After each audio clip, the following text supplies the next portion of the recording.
This episode of Recording Studio Rockstars is brought to you by OWC, Whisper Room, and Eventide. So get ready to rock.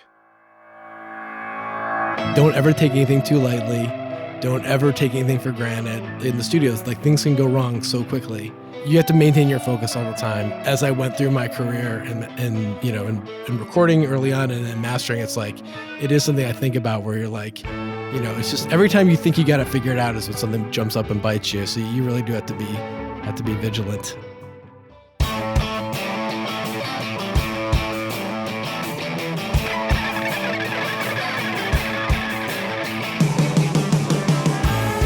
Welcome to Recording Studio Rockstars.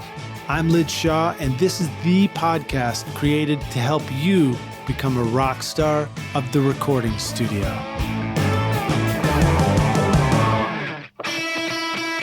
If you're sick of bothering the neighbors when you are trying to record your music or ruining your recordings with outside noises, but you're not ready to spend a ton of money on permanent studio construction yet, then consider getting a Whisper Room ISO booth for your studio. Whisper Room offers the instant solution for a comfortable, quiet, ventilated, portable ISO booth with easy line of sight for recording vocals, guitar amps, or even drums. Get 10% off the 4x4 or 4x6 booth when you mention Recording Studio Rockstars. Go to whisperroom.com or click the link in the show notes below.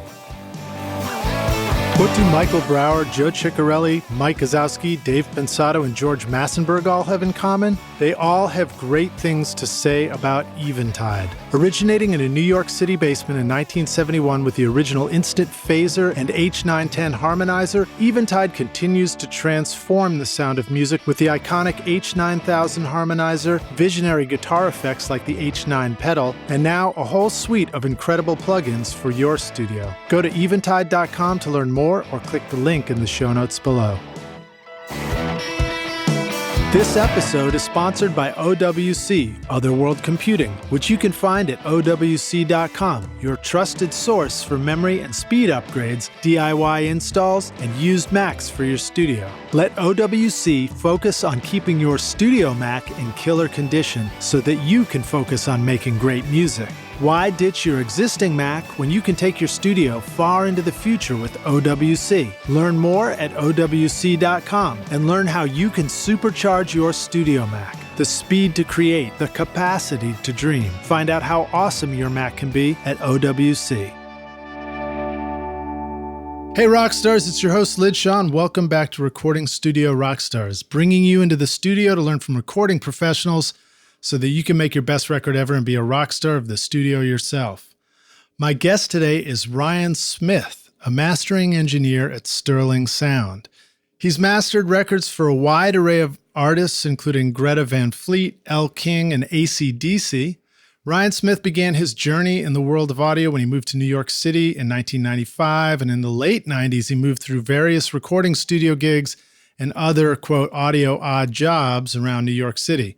This eventually led to a job as an assistant engineer at the Manhattan's Right Track Recording, where Ryan had the opportunity to work alongside legendary engineers and producers, including Phil Ramone, Arif Mardin, Russ, Titelman, and Frank Filipetti. In 2002, Ryan made the move to mastering. He joined Sterling Sound, where he's been for the past 17 years. Early in his time at Sterling, Ryan spent time working alongside both Ted Jensen and the late George Marino. In addition to digital mastering, Ryan learned the art of vinyl mastering and lacquer cutting from George.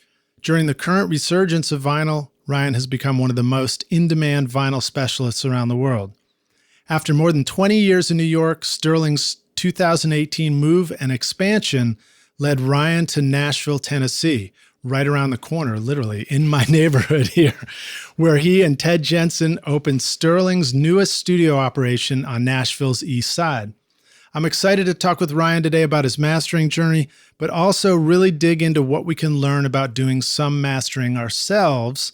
Of course, the best mastering comes from a trained professional, but let's see what we can also learn about what to do when we don't quite have a budget yet and we just still need to make our mixes sound great. Also, a big thank you to Mark Piro for making our introduction. Thanks, Mark. Appreciate it. Please welcome Ryan Smith to Recording Studio Rockstars. Ryan, are you ready to rock?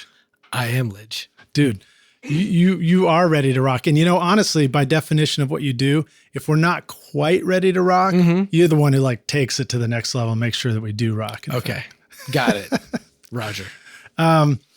Maybe tell us a little bit more about how you started out in recording. How did you, share a couple of quick stories about getting through that journey to being here in Nashville? Well, I moved to New York, basically right when I was out of school. I had just gone to music school. I had no technology program or anything like that. Just a straight, I was a saxophone player.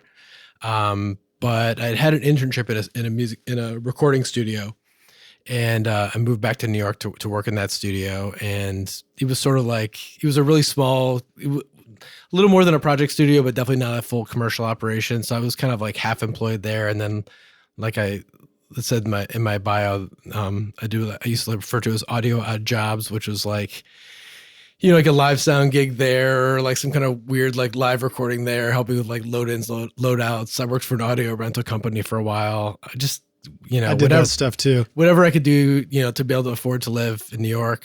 Just walking in Nashville recently, I realized that like a spot where I was paid like, $50 to build some complicated soldered together mic snake is probably now like $1 million a square foot downtown. Yeah, exactly. Yeah. That kind of stuff. So, but eventually, I kind of bounced around and worked in several like smaller studios in New York, and like, that eventually led to working at Right Track, which is one of the bigger commercial facilities of Manhattan at the time. Unfortunately now closed, along with a lot of the rest of Manhattan's big studios. And that kind of recording studio assistant gig was kind of your typical low pay, super long hours, but really, really good experience. So, and I met a lot of people, and, when I kind of got to the end of my rope with like doing that kind of grueling schedule, I started like just asking people who I had worked with, different engineers, like, if you hear of anything that would be I need to move on to something else. And it just kind of happened that Sterling was looking for someone at that time, which, was pretty fortunate for me. And I had always been kind of intrigued by mastering. I think it's, it might be a little less mysterious than it once was, just because, a lot of people are doing it on their own, and there's lots of like plugins you can do it with. Back then it was also because there's awesome people like you who are on podcasts now telling us what exactly. It's all about, revealing all the secrets and pulling back the curtain on the dark art of mastering. But, so I didn't like fully, I knew what it was, but didn't like really know like how it was done or anything like that. But I was game to try it. And, I basically got hired as Ted Jensen's assistant, which, he's kind of a legend of mastering. Wow. So you kind of it seemed like a wise opportunity to take. And, so at that point you were known as being an excellent assistant. So therefore you were qualified to be an assistant. And I felt a little like I was maybe a little stuck in that assistant role. As I kind of, always dreamed I'd be like, a big recording engineer, mix engineer, whatever. And kind of found myself like kind of running up against that, like, oh, he's such a great assistant. So almost like no one wanted to like let you go from that role. Yeah. It's hard. Can be a hard thing to break out. So for me, making kind of like a lateral shift into mastering was a good way to sort of break that. And, right. And it turned out, I think it was a good move for me in terms of just kind of the way my brain works. And, you could almost suggest that moving from assistant to, number one engineer or producer in the recording studio involves maybe being present more often outside of the studio with the musicians, getting known for being a musical creative. Whereas like maybe in mastering, just simply being at the studio sort of begins to qualify you. Yeah, absolutely. As well. Absolutely. Yeah. There's opportunities, and, it definitely helps working for a company with a reputation like Sterling. We just turned 50 this year, or last year, I guess, 68 to 18. So, when I came on, it was they had been around for over 30 years. And, so it kind of gives you a little bit of cachet too. Yeah, totally. Even as someone who's just starting out. Sterling's so, we're going to learn more about it today, but my perspective is that it's so brilliant the way Sterling Sound has, expanded, and it's rather than there being room for one mastering engineer and now there's two people competing for one slot, it's like we just have two rooms, two different engineers to work with. Yeah. It's very cool. It's a pretty cool pretty cool place because mastering can be a little bit of a solitary gig. You kind of, I mean, a lot of times, especially these days, people don't even come in for the sessions. They're just like, FTPing you files from wherever. They could be, and we have clients we have clients down the street in Nashville, like you, and I've got clients in China, so, yeah. So it can be a little bit lonely, but so working in a place where there are other engineers and other studios there, that's a super big bonus. You can talk with other engineers about stuff and bounce ideas off people, like, how are you doing this? How are you doing that? And that's a pretty big advantage than, that I think that we have going on. And I had been to the Sterling studio in New York, which was, I forget what floor it was, like 8th floor or something like that. Yeah, it was on the 6th floor of the yeah. Chelsea Market building. And yeah, we got in there before that neighborhood really was anything. It was still the meatpacking district at that point. I mean, I guess they still call it that, but there's not a lot of meat being packed there anymore. No. But there was back then. So it was kind of a dump. And in the 20 years we were there, it like became like pretty much like one of the hottest neighborhoods in Manhattan. And yeah, I mean, starting with like the big walkway that goes the High Line, the west side there. Yeah. So when I started there, that's basically an elevated railroad line. That was like just like a trashed, like abandoned railroad line, and then they reclaimed it into a park, and so it became like a biking, walking path. Mm-hmm, so it's very cool. But I guess what I was going to get at is that when I visited Sterling, mm-hmm. You guys have all these studios where you're sort of behind closed doors while you're working, but then it was a great lounge area and a place to hang out in the middle, and we had a big common kitchen. Bagels. Yeah, exactly. We always had food. There's always like there's always breakfast stuff and like stuff that good coffee and a nice big open kitchen. So so people would go out and hang out, and so like you'd see the other guys working there, you'd see the other people's clients. There were like there was always just like people there and hanging out, and so it makes for a pretty cool place to work. And very cool. So you had your own studio in that location and then moved to Nashville for the new one as well?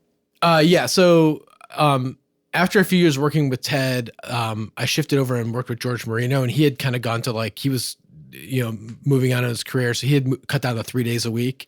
So I kind of had like the other 2 days, and then I worked nights on the days he was there. Then also sort of assisted him, like kind of helped him like, keep up with his sessions and all that so he didn't have to work so hard since, Do you want to give us an introduction to who George Marino is? Yeah. So George was a mastering engineer. He started at Sterling in the early 70s. He's like one of the original Sterling guys. And, I mean, if you just look at his like, wiki page or whatever, you'll see his credits are like, it's like a who's who of like rock records from the 70s and 80s. I mean, it's nice. I can't even like, he was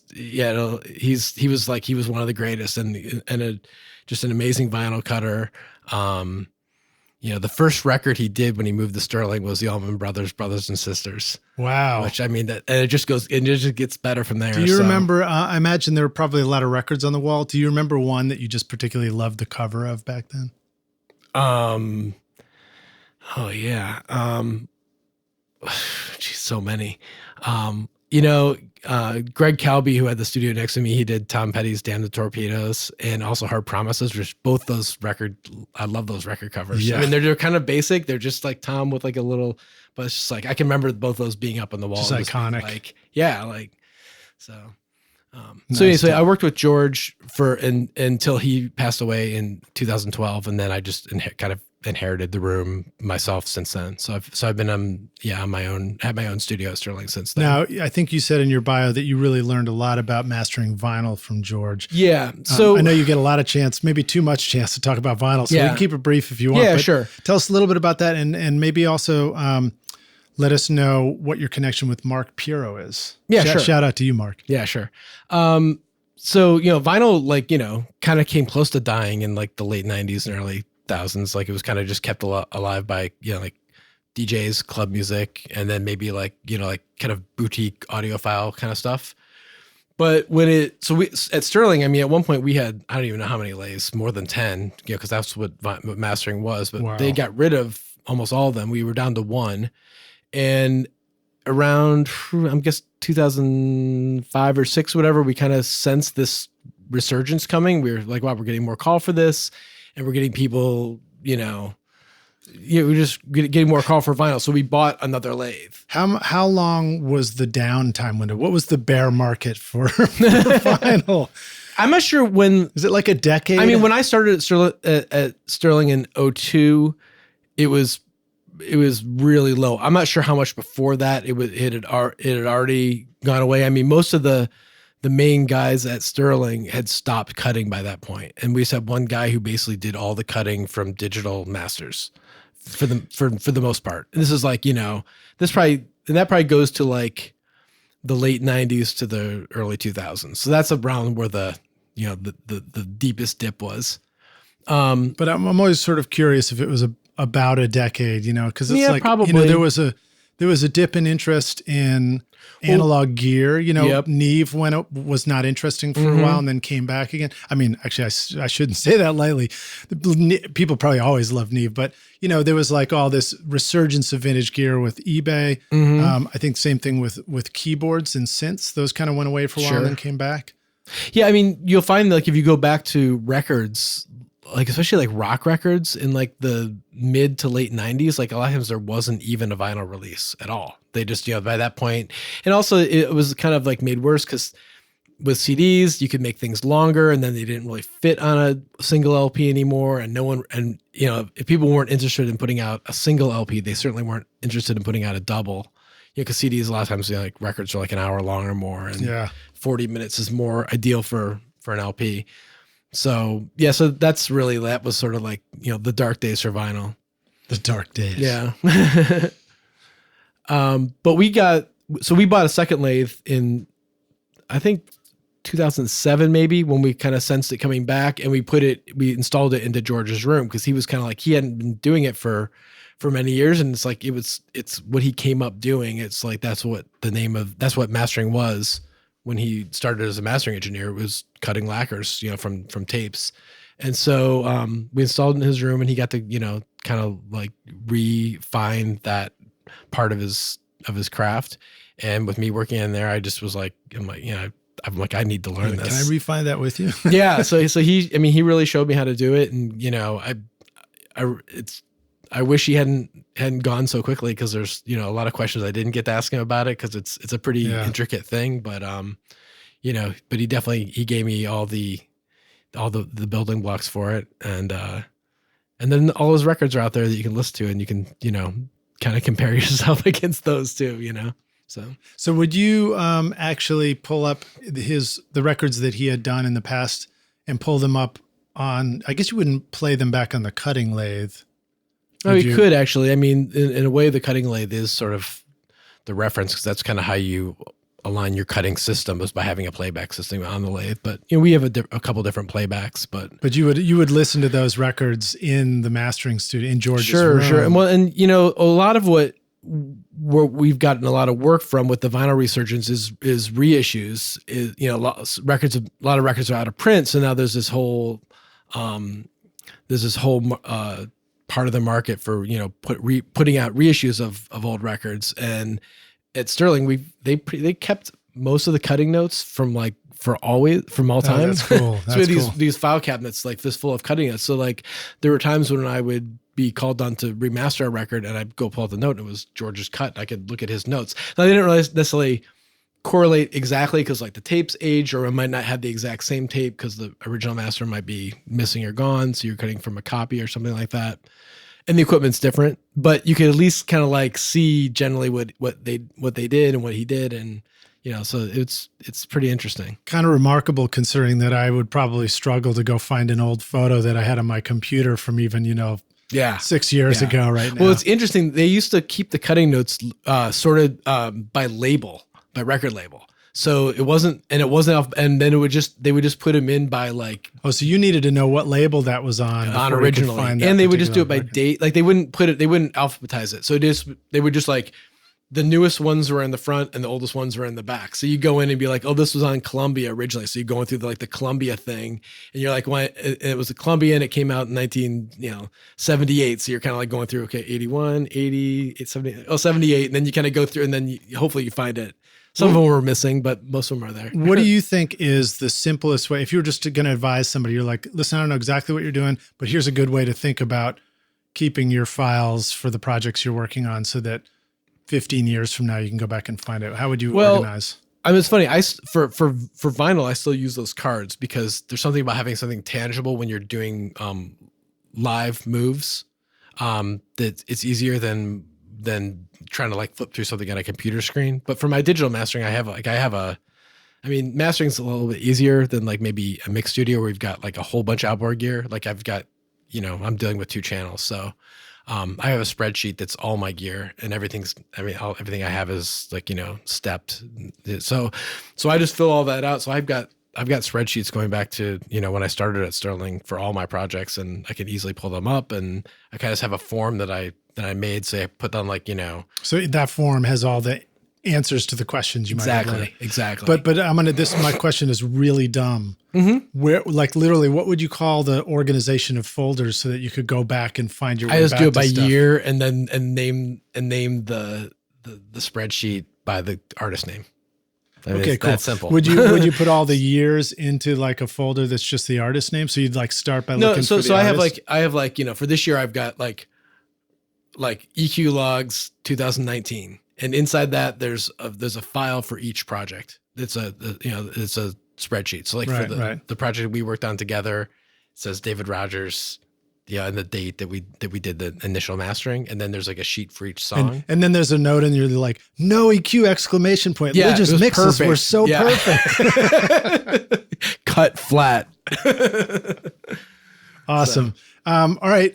Quick question about vinyl. Mm-hmm. When you listened to vinyl playback in George's studio, your studio, versus digital, what turns you on about it? What do you hear? What do you like about vinyl?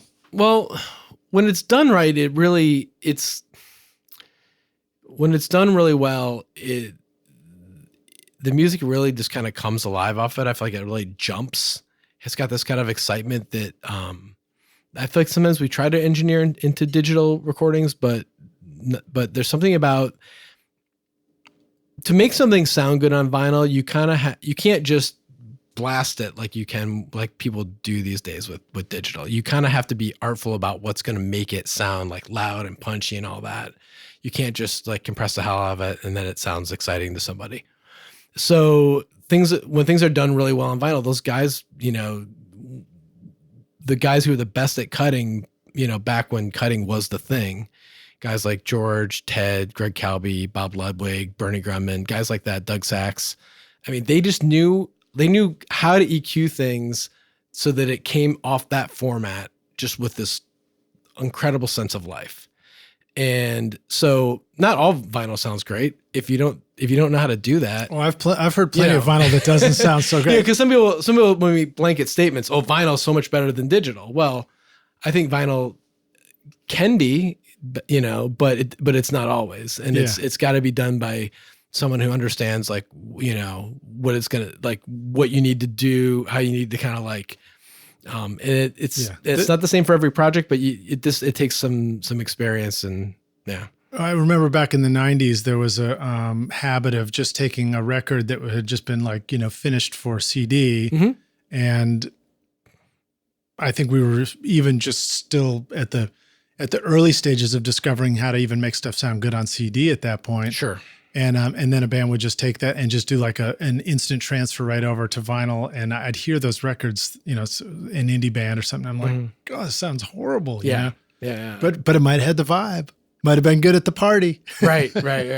Well, and depending on how the digital is mastered, sometimes it works.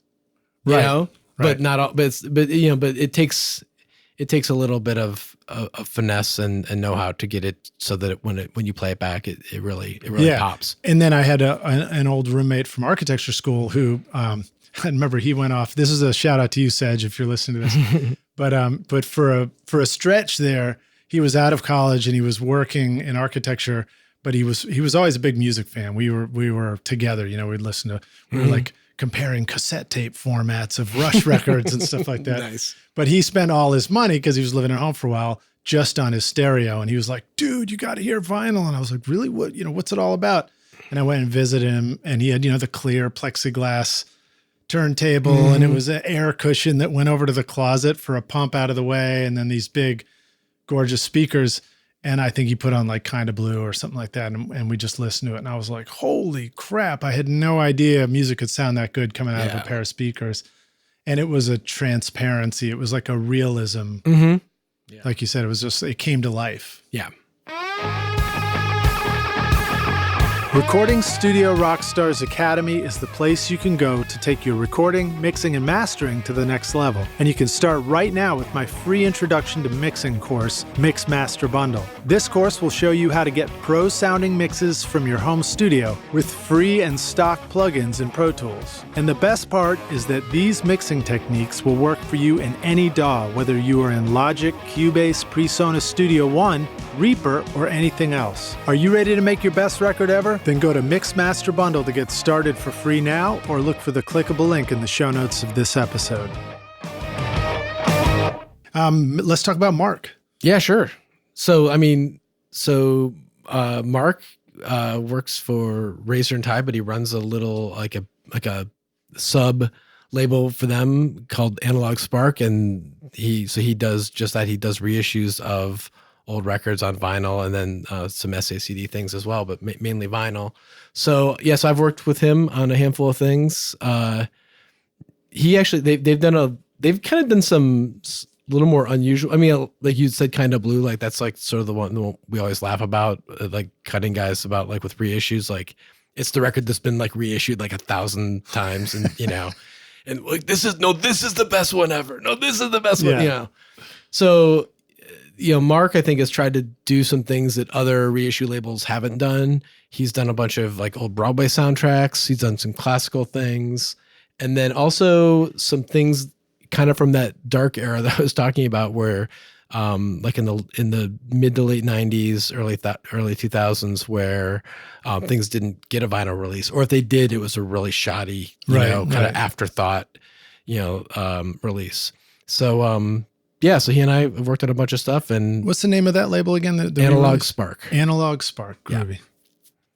Yeah. All right. Very cool.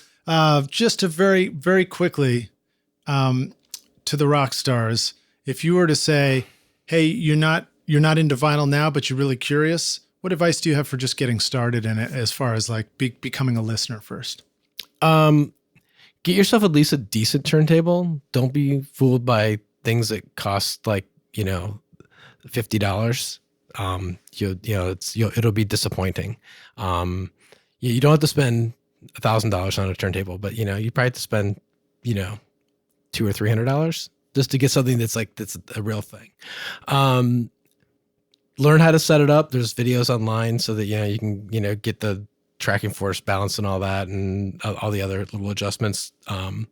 That'll just be informative and kind of a fun thing to do. Good little project.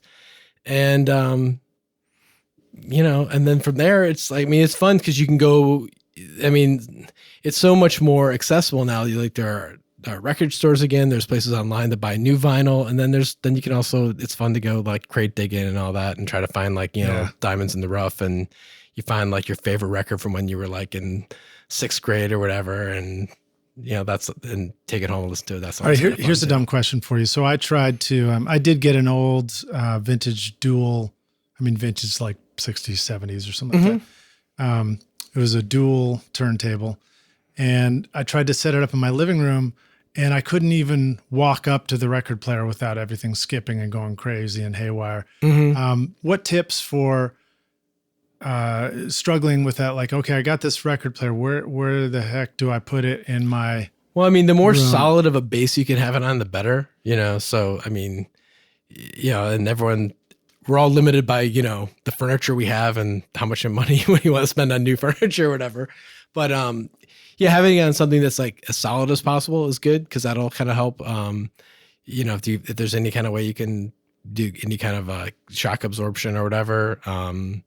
The turntable I have has got like this, it's built into it. It's got like sort of like feet that, kind of do a little bit of that. One of the turntables we have at the studio, we have on a big block of granite. That's probably a little bit excessive for your average listener. That's sort of the antithesis of what they would have up at the square dance that I used to go to as a kid growing up. Because everybody's dancing around in a big, is a yacht club with a big old wooden floor. I just dated myself, didn't I? But then they'd have a turntable. They bring it in to play back the records, and they just brought in a big hunk of yellow like foam, and then they just set the turntable on that. So Yeah, this was kind of isolating it a little bit. I mean, yeah. So if you can get it on something solid, that's good. And then, like I said, learn how to adjust it. If you get, if the tracking force is too light, then it'll skip. It'll be more prone to skipping from like, somebody jumping around the room. All right. So, but I mean, I mean, if you like are like hopping up and down right next to it, it's probably gonna skip. Yeah, it's like not much you can do about it. But cool. All right. So the encouragement is, Lidge, don't give up so easy. Try again. Groovy. Let's keep jumping forward. What else do you want to tell us about your studio down here now? You just moved to Nashville. Yeah. Built a beautiful room. Yeah. So, so Sterling, we had to move out of our space in Manhattan that we talked about earlier. Our lease had come due. And so because we all need to search for things on Google, isn't that what it was? Yes. Yeah. Google. I'm Google now is being an insider, but Google bought the building or something. They bought the entire building. Yeah. So, so they're there, we're gone. And, so, the Sterling owners were trying to figure out where to put these, put 6 new studios in Manhattan. And they were looking at different options, and Ted, who's one of the owners, he decided he wanted to get out of New York. He'd been there his whole life, and he wanted something new. He had spent a decent amount of time in Nashville over the last several years and really liked it. So he kind of made the decision, like, I'm going to go to Nashville, and that was and that's that. And so. Initially, I think he was going to come by himself, and then they were like, it might be kind of cool if we had like more of like a real, like a full facility in Nashville, as opposed to just like Ted has this like little satellite studio and everybody else is still in the New York area. So they asked me if I wanted to go, and I was hesitant for about a half an hour, and then after checking out Nashville online a little bit, got really intrigued. Came down here a couple times and was like, yeah, I think we want to do this, and so we jumped in and. It was a process, obviously, moving a studio that had been, it was, on the 6th floor in a building in Manhattan for 20 years and, moving out of that, building 2 new facilities. So we have 4 studios in Edgewater, New Jersey, which is just right across the Hudson River from Manhattan. And then we put 2 down here in Nashville, and totally new room designs that was done by Thomas Junjun of Northward Acoustics. And kind of an interesting thing we did is that all 6 rooms are essentially identical, including the monitoring. We kind of like, in the past we had all the studio built, the rooms themselves were the same, but each engineer picked his own speakers and amps and all that. And, the way this particular designer does it, he installs ATCs soffit mounted in like a glass front wall. Yeah, it's really cool looking. So it kind of turns the room into its own monitoring system, as opposed to like a room that instead of a room that you're putting speakers in. Yeah, the room is part of the playback system, right? The speakers in the room are like one unit. It's sort of taking that guesswork out of like normally you would put you put your speakers into a room, you kind of move them around, try to find a sweet spot for them, and all that. But then that's sort of taking something away from the designer in terms of his ability to treat the room, because it's not really predictable. Right. He doesn't know good point. He doesn't know what the speakers are going to do, because he doesn't know everybody's speakers, and he doesn't know where you're going to put them. Now, does this mean that you could potentially move from one room to the other and it would sound similar? Yeah, exactly. That was another one of the things, is just that we could float from studio to studio. The only difference between the Nashville studios and the New Jersey studios there's a slight size difference. The New Jersey ones are slightly smaller, but that just kind of had to do with the footprint of the building. But it's the exact same speakers. That harkens back almost to like the origin of Westlake days, where they started building matching studios around the world, so you could be in a different location and hear where you left off. Yeah. So yeah, it's worked out really good. I mean, always switching rooms is challenging, but now that, we've been in we've been working solidly for over a year now. We started, basically at the beginning of last summer. And now it feels, I can't even imagine another room at this point. It's like the memory of the old room is gone and the new room is pretty ingrained. And that's how I feel about my old Pro Tools systems. Yeah, but those first few weeks, right? You're like, oh, I just want the old one back. Yeah, totally. I'm like, wow, this isn't as fast. Yeah. Or maybe it's just me.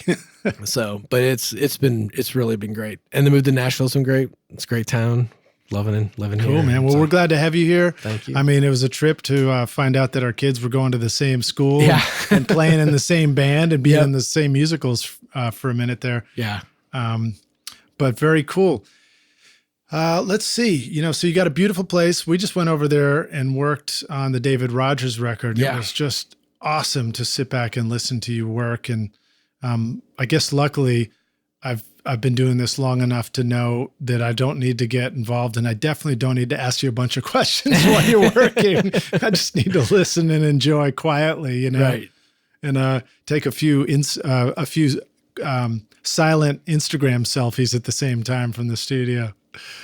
But maybe if you want, let's talk about that for a sec. Sure. We just did David Rogers' Doorways. Of course, we'll be listening to this a little later, but what was it like to receive a record like that? I'm just looking for compliments here. No, honestly, what's it like for you to have a brand new client, brand new record, attended session coming in, and how do you approach it so that, because your level of confidence and the skill and methods at which we went from the beginning of the day to the end and everything was done just right were transparent, but how do you describe it from your end? Well, it's exciting to have, to work with a new client. It's with a new client, it's really helpful to have you guys come in because I can get a lot just from talking and hanging out at the beginning, like not even talking about like frequencies or anything dumb like that. But,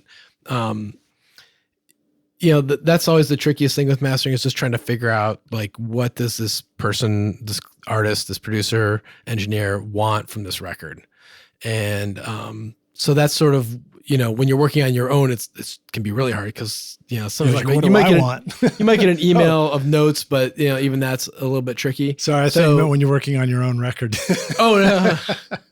No, I mean, when I'm working as an unattended session. So it was great having you guys come in because, I got a pretty good sense right away of what you were after. I think David had mentioned a few bands that, he kind of thought his thing was in the same similar vein as, and a situation like that. I think in that case, I listened to a couple things before you guys even got there because you had told me over email. But a lot of times people send you, oh yeah, we want our record to sound like so and so, or we, these are the things we reference. Yeah, I bet your Apple Music library is pretty extensive at this point. Yeah. There's a lot of all those services those things they're really handy because you can really hear anything at a moment's notice just to, because a lot of times people reference things I had not heard of and you're like, oh shit. But, so it's handy to have that. But, I love having people in the studio because I feel like it helps focus me too. Because sometimes you can, we live in a distracted age. It's easy to get distracted by things and to maintain focus. And having someone there to like, is a constant reminder of like, what you're there to do. And it's nice, especially when it's cool people to hang out with too. So, yeah. Rockstars, I will encourage you to embrace the fact that in the professional world of making records, whether you're working with somebody and they're mixing or you're mixing for somebody else, there is a difference in attended and not attended sessions. And one very valuable difference is you're welcome to attend a session. And yes, it costs more if you do an attended session because things take longer too, Sure. And that's just the nature of it. So just a bit of a reinforcement of the importance of that. Mm-hmm. Okay, cool. So let's talk a little bit about what mastering is. If I was just to ask you a question, what is mastering? Mm-hmm. How would you answer that? Well,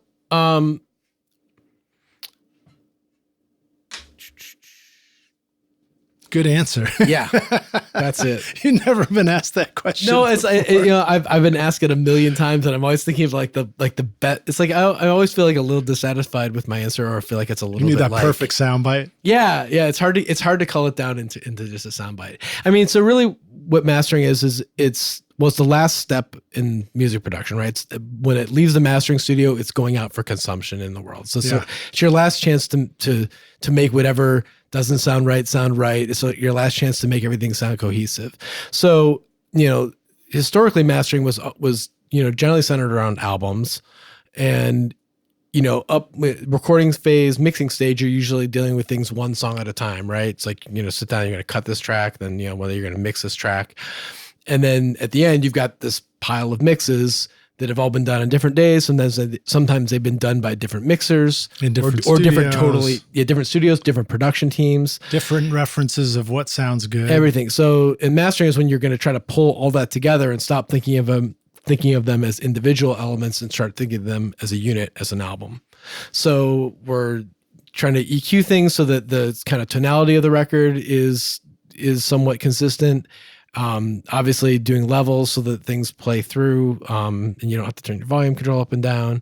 And then also just trying to accentuate or, make things sound better than, try to get things that might have got missed. Like, maybe in the mix stage, like everything's well balanced, but it was like lacking a little on the low end. So you're going to try to punch that up a little bit, or maybe I had too much low end. Not my records. Your records are perfect. Never struggled with getting low end right. I mean, yes. And low end's definitely a big part of mastering, just because we do spend a lot of time on our monitoring setup and a lot of money on our monitoring setup. Yeah. So, and that's really, that's one of the big things, is that we can really hear in a good mastering room, you can really hear the low end accurately. And a lot of people, even in professional recording studios, that can be a struggle to get, real accurate low end.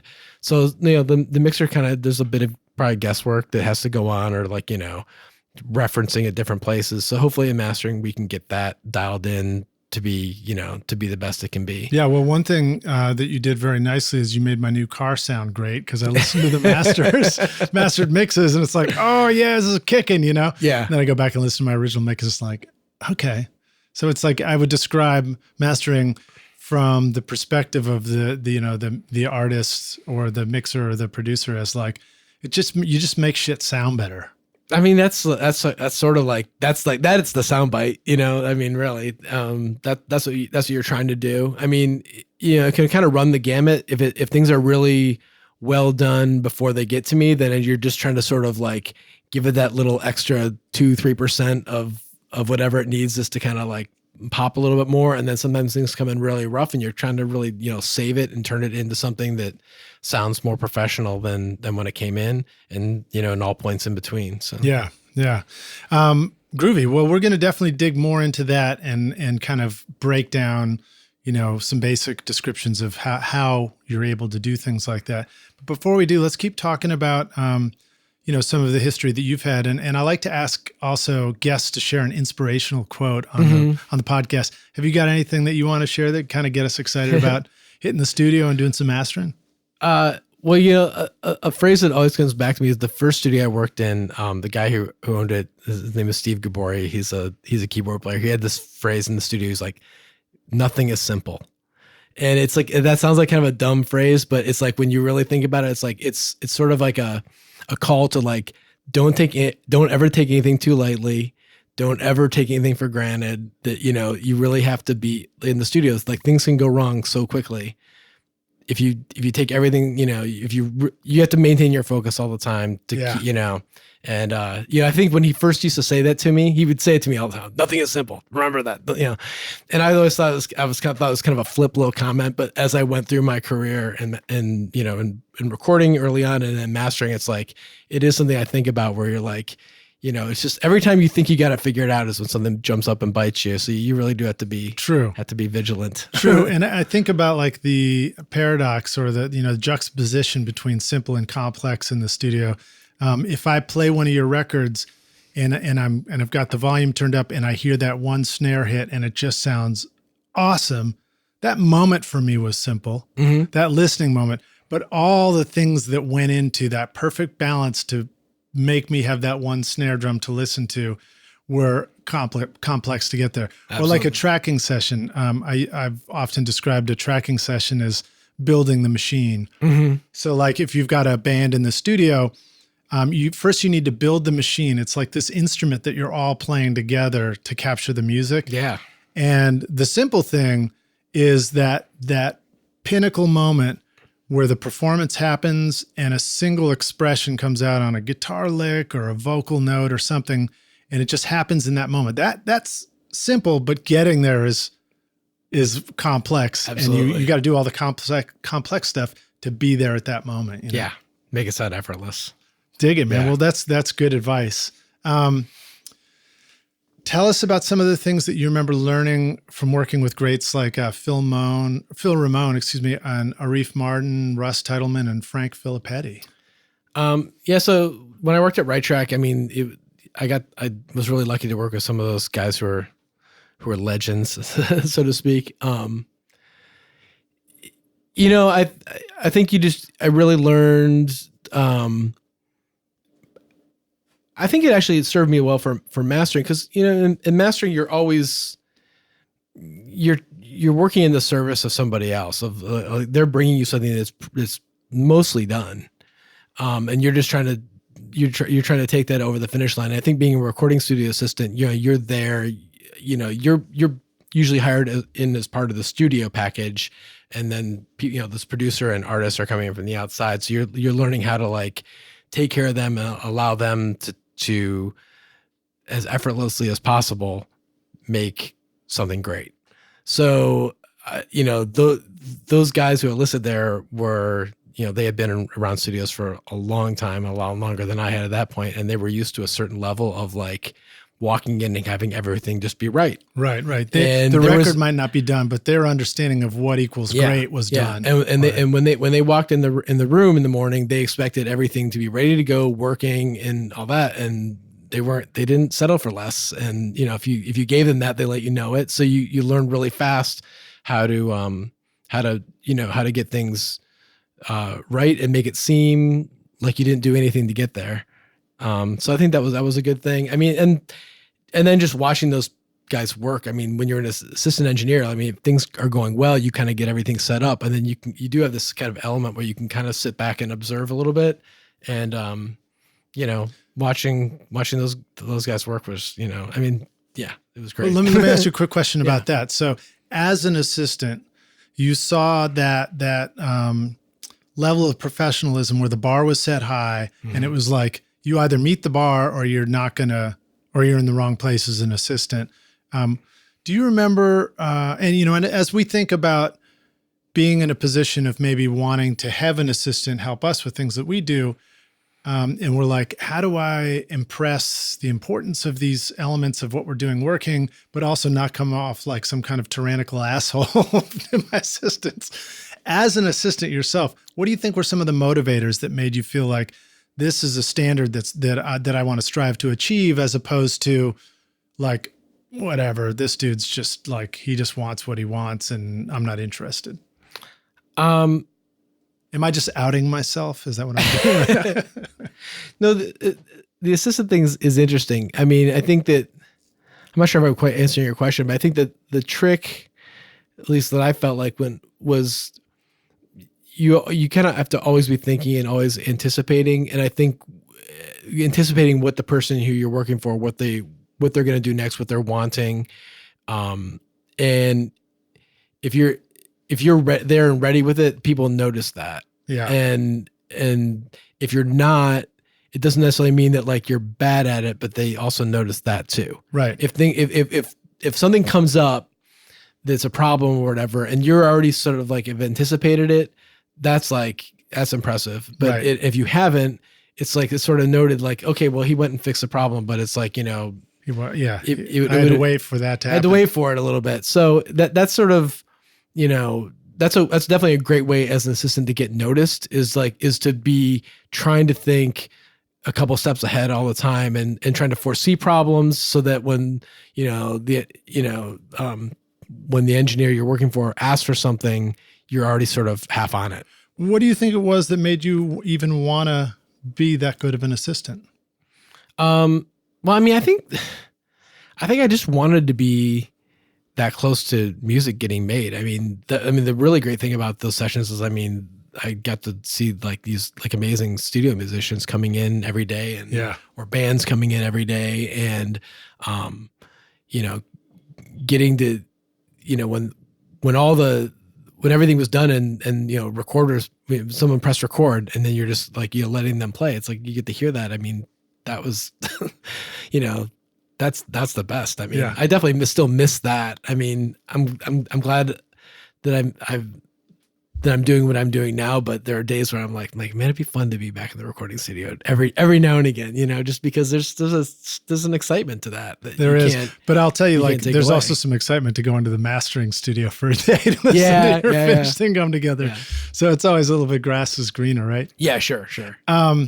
Okay, cool. So as an engineer now, as a mastering engineer, what are some things that you've learned about training an assistant to be a really great assistant for you? Is it something where you've learned that you really just have to cross your fingers, hope they got the right stuff, and then when they do, they stand out? Or have you found that there's some really good lessons you've learned about how to effectively help somebody be your best assistant possible? I think that there's a certain amount of it that, like, there's a certain amount of like kind of like work ethic type stuff that people either kind of have or don't. And by the time they get to me, that's probably might be a little too late to do a lot about that. Right. So there's a certain element of that where, but when you find someone who does have that, I just think it's important to communicate well and clearly. And I think I've definitely learned that myself, and that sometimes I think I've made myself very clear to someone, and then something doesn't get done correctly. And then I look back at it and be like, oh yeah, that was actually kind of on me for making assumptions about what they would know or wouldn't know, and or understand about how I work. And in the music business too. Yeah, exactly. I mean, think about how many conversations where it was like, you just got to kick it hard with that and have this good vibe for that thing right there. And you think you communicated exactly what to do. Right. People are just like, what? Yeah. I have no idea what you just said. I mean, communicating is that it's kind of like one of the hardest things of probably all businesses. I mean, it's just, trying to get what you need from somebody else articulated properly so they actually understand it. Yeah. And some people are better at understanding than others. And so, the thing you're looking for in an assistant is someone who can understand what you're saying with, easily, who can, because some people, take too much and then they have to go away. Yeah. Well, I mean, there's a big difference between making plans with somebody and saying like, yeah, let's just kick a full day in the studio on such and such, versus saying, cool, I'll see you at Wednesday, 10 a.m. to 6 p.m. on this given date, Yeah. They can be interpreted differently. Yeah. Awesome. Well, let's take a short break. We'll come back in for the jam session. Rockstars, a reminder that we're going to have links to stuff we're talking about here with Ryan, video player, and links to the website and stuff. So you can go check out this amazing music that he's doing. And we got a lot of cool stuff to talk about. We'll see you in just a minute for the jam session. Cheers.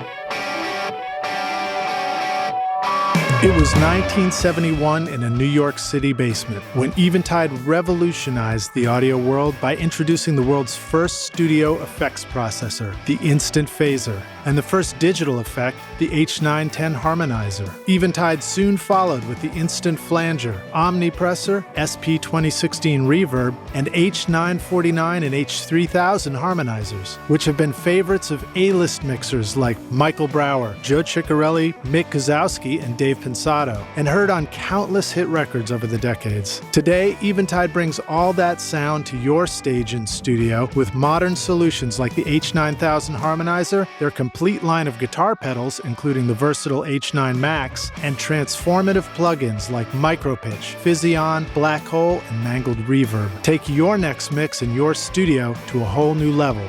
Go to eventide.com or click the link in the show notes below.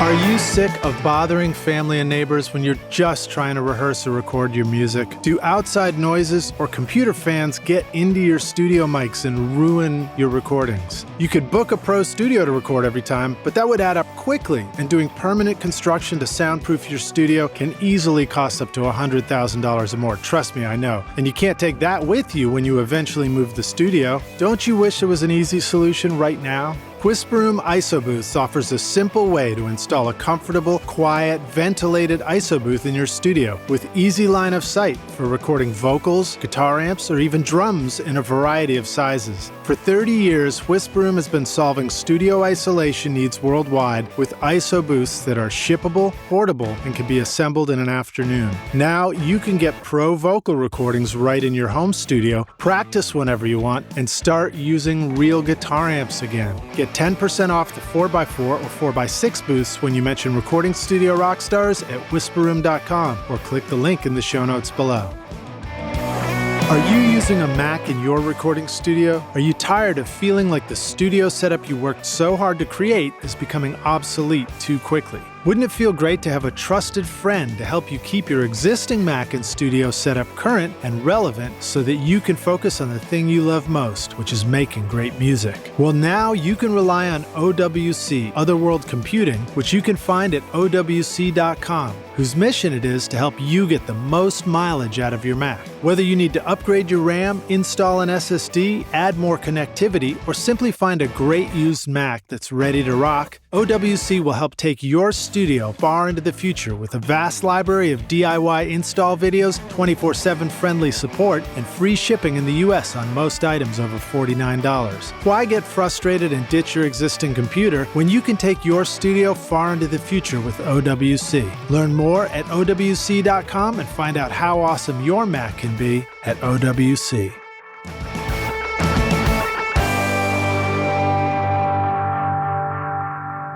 Hey, Rockstars, we're back now for the jam session. My guest today is Ryan Smith, just literally jumping over. I think you said that your the GPS said it was exactly 7 minutes from your studio over to mine. Yeah.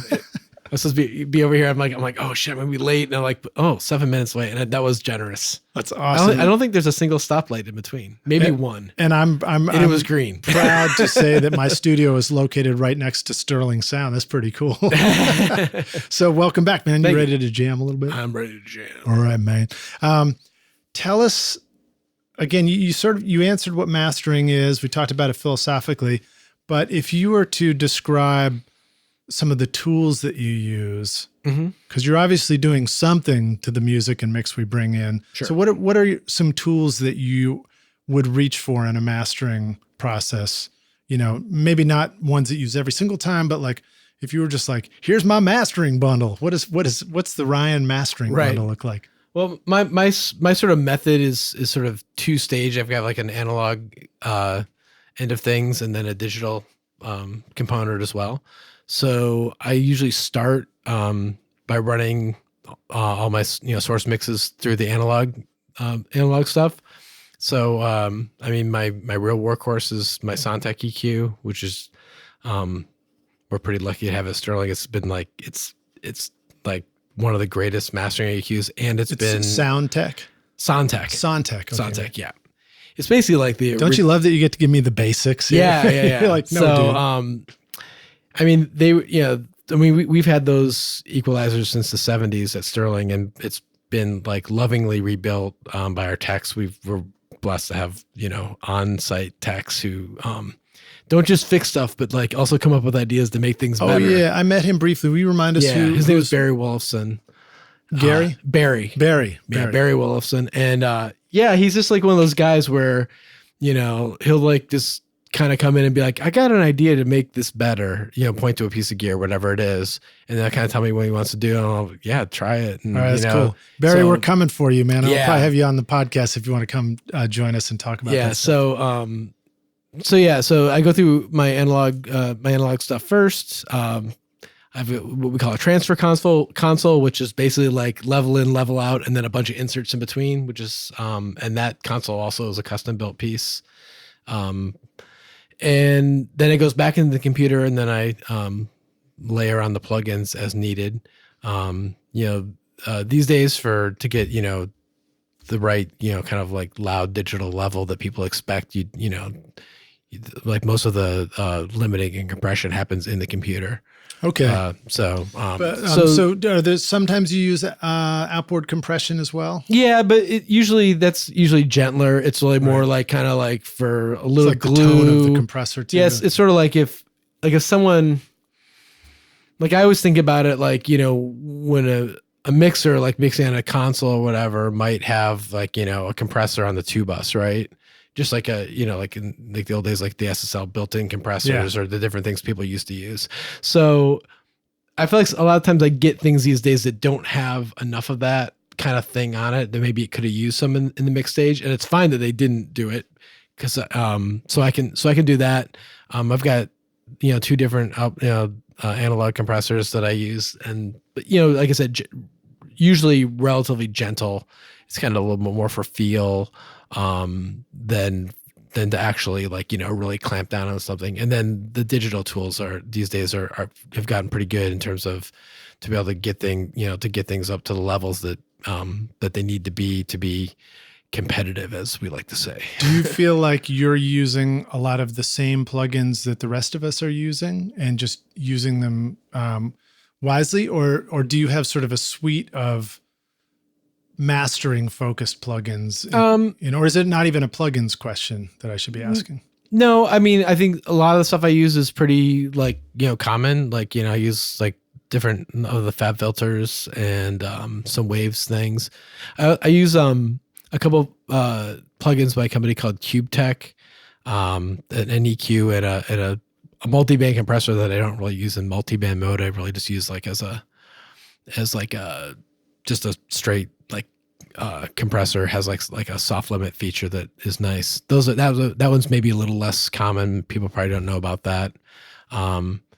But I mean, those are the ones I lean on the most. I got a whole bunch of other ones that you start pulling out the other ones when things aren't working and you're trying to find something. Right. And we're used to, in the plugin world, sometimes layering, doing a little bit of a few different plugins to see if we can keep tweaking or something. Is that possible and common in the analog chain on the way into the computer too, or is the analog chain typically minimalism? No, I'd say it sort of depends. It sort of depends on the state of the stuff that's coming in. So some things like, I might be using, I'm using like everything like layered, like kind of like you said, like a little bit like in stages, a little here, and as you kind of build it up. Some things if it's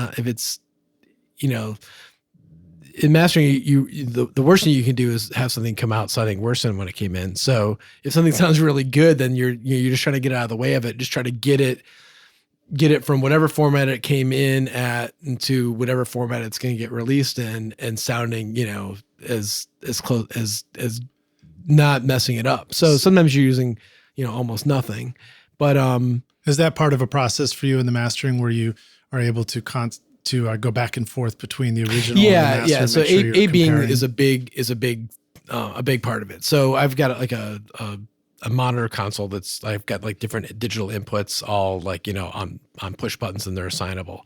So I can listen to, and also analog points as well. So I can listen to it this completely flat. I can listen to it flat, but level matched to what I'm doing. I can listen, to other reference sources, whatever, and just all by the push of a button. So that's kind of like what I'm doing all day long, is just switching back and forth. And you're constantly being like, asking that question, am I making it better? Am I making it better? And if it's not, if the answer is no, then then you got to backtrack and figure out, what's sending you off course and get back to that. Maybe a point that's worth bringing up is the tiny attention span that our auditory memory actually has. Yes. And sort of educate people about that, because that's why it's important to be able to go back and forth quickly. Yeah, right? And that's like, I'm crazy about it. Like, if I can't even deal with a lot of people are forced to use like solo buttons or things like mouse click buttons in the computer, and to me there's just there's too much lag for that. It's like by the time it kind of clicks back in, I'm like, my brain's already kind of like been tricked into you forgot what you just heard. So I have with my AB setup, it's pretty seamless. It's like maybe a tiny click from from the A to the B or whatever, but that's it. And having that sort of instantaneous back and forth is really crucial to kind of to be able to like effectively hear what you're actually doing and hear that sort for of comparative like purposes. For comparative purposes. Yeah.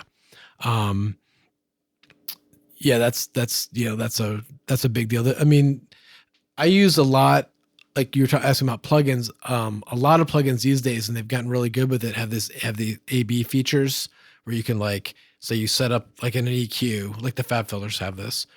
You set up your EQ, and then it has like an A and B button, and it has got a copy A to B or B to A button. Mm-hmm. So you copy the same thing, and then maybe you change something, and then you can just click it back and forth. So you can hear these little subtle differences fairly instantaneously, and that kind of stuff is really critical, because it's pretty easy when you're just sort of like, especially when you can see stuff, it's kind of easy to kind of trick yourself into thinking you're hearing something you're not. Yeah. Even, it doesn't matter how much experience you have. If you see an EQ curve, it's going to be easier to hear that EQ curve. Yeah, it's true. I mean, I've noticed it, even if there's nothing you think you're looking at on the screen, just having the visual input distracts my brain. Yeah. Yeah. So, I mean, the way I've got my thing set up is my screen lays really flat. And so it's a little bit of a weird angle. Sometimes I can get glare off it, but I kind of live with it because I can basically look at it, do what I want to do, set something up, and then I can look over it and not see it at all. And then I'll just like hover my mouse over that AB button, and then I'll even just randomize hit it really fast so I don't know which one I'm on. Yeah. And then just go back and forth and be like, oh yeah, I like this one better.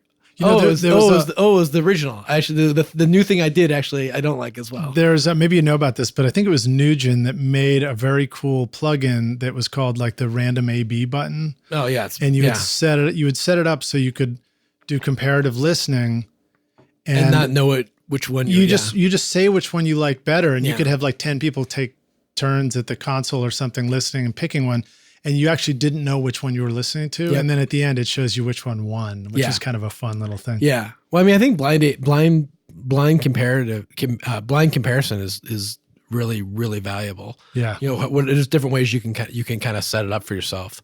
Sometimes I'll just take two files that are done, and as long as they're like, as long as they're cut exactly the same in terms of the start time, I'll just kind of like blur my eyes and just kind of move them from track to track and around and back and forth until I can't tell, until I don't know which one's which.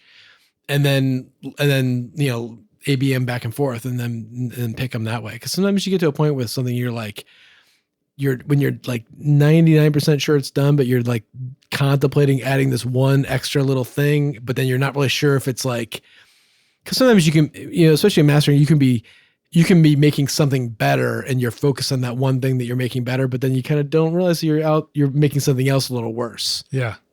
So, I do it in mixing all the time. Yeah, sure. Right. Yeah. So yeah, being able to to compare and sort of like not know what one you're listening to, and it forces you to be honest and use your ears as opposed to your, the logical part of your brain.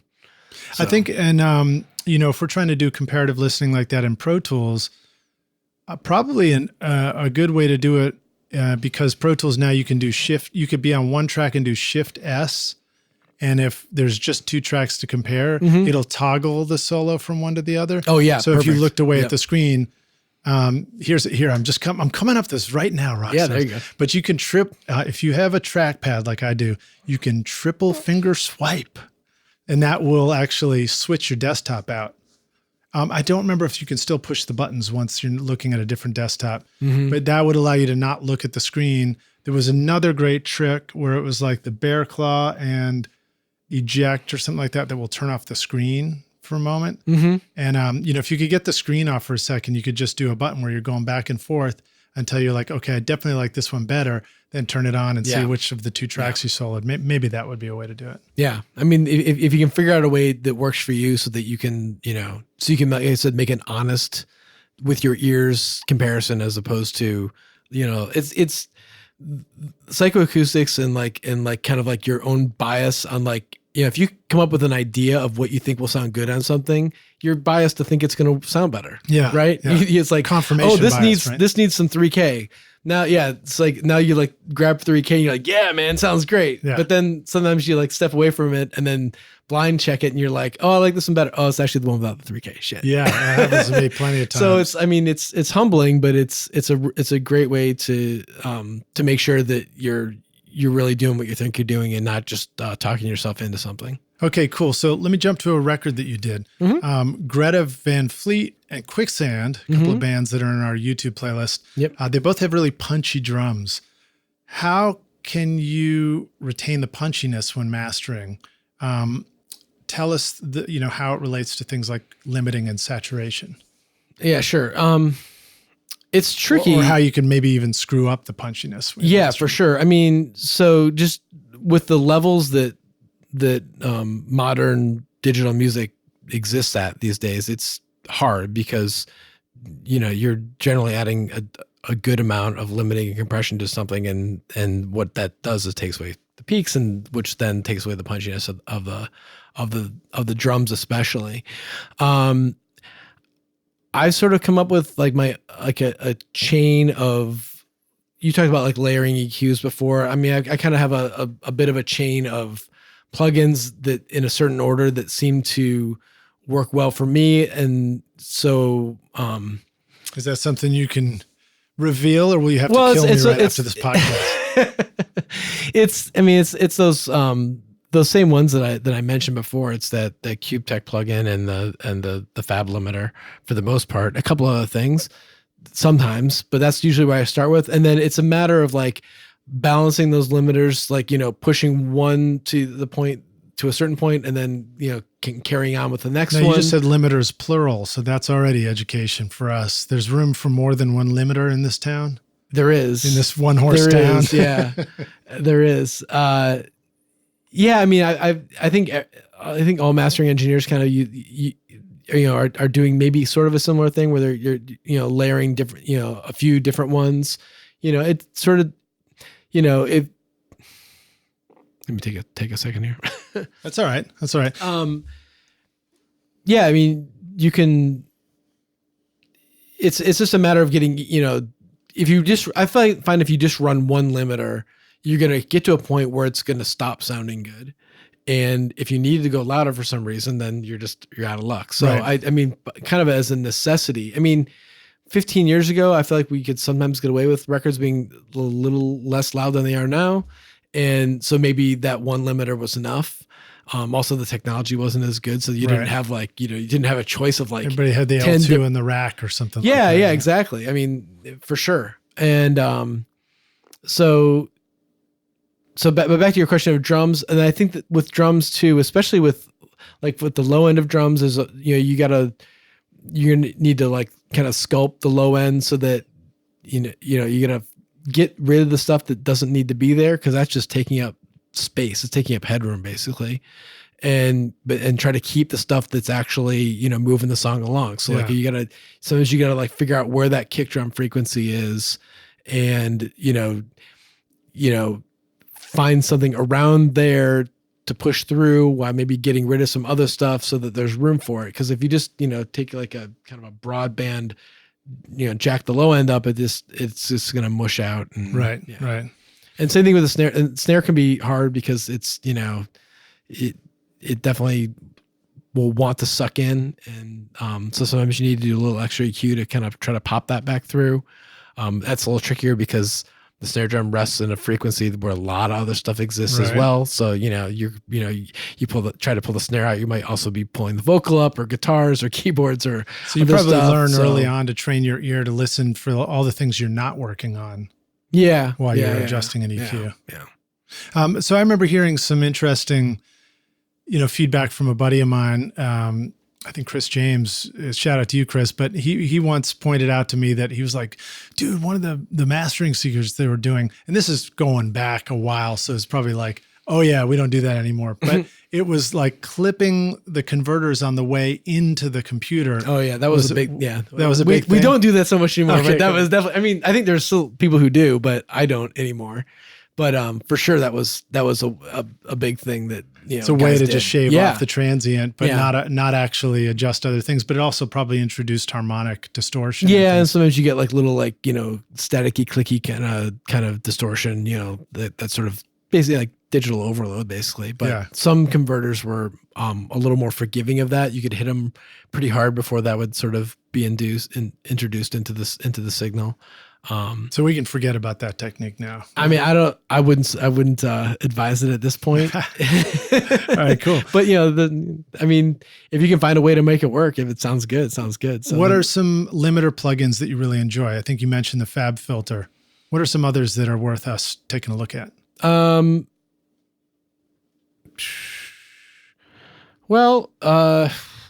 Boy. Are they all worth taking a look at and just training our ears to do ABs? And see how I things think, sound? I don't use the Ozone one as much. Some of the other guys I know do. There's a plugin called Limitless, which I've messed around with a little bit. I'm kind of curious about that one, but it's got a lot of parameter stuff, and I haven't really dug in to figure out how to make it work for me. Right. I think that's the biggest trick with limiters is trying to find, or just plugins in general, is just trying to find, because so many of them these days do so many things, right. And is to try to find a way that it's going to work for you. So I think that's what I've sort of done is like, I've got like maybe 3 or 4 EQ plugins that I'll use, but I kind of like use them for certain things. Yeah. Like, like I use the Fab EQ I use in the MS mode. So you can, do the middle, the signal, the sides. And what, let's just stay on that for a second. Yeah, sure. What's useful about that? What are things that happen in the middle that you're glad you have the EQ for versus things on the sides? Well, for vocals, having, an EQ that affects only the middle is great. So you can kind of focus on making sure the vocals sound great. Yep. Yeah. It's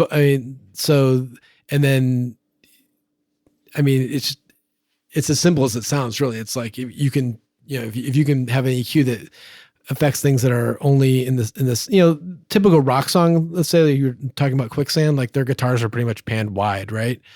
And they're big and whatever, but so you can kind of like dig a little bit of the vocal out without making the guitar sound too edgy. Or if the guitars are muddied, you can maybe pull little low mids out of the sides without like getting rid of that low mid that you need for the bass guitar or whatever. Yeah. So there's lots of things like that where you can, bring some more definition to a mix or to a master. That is not as easy to do with just a straight stereo EQ. Because remember, in mastering, you're working with just 2 channels. You're right. You can't just turn the kick drum up. You can't just turn the vocal up.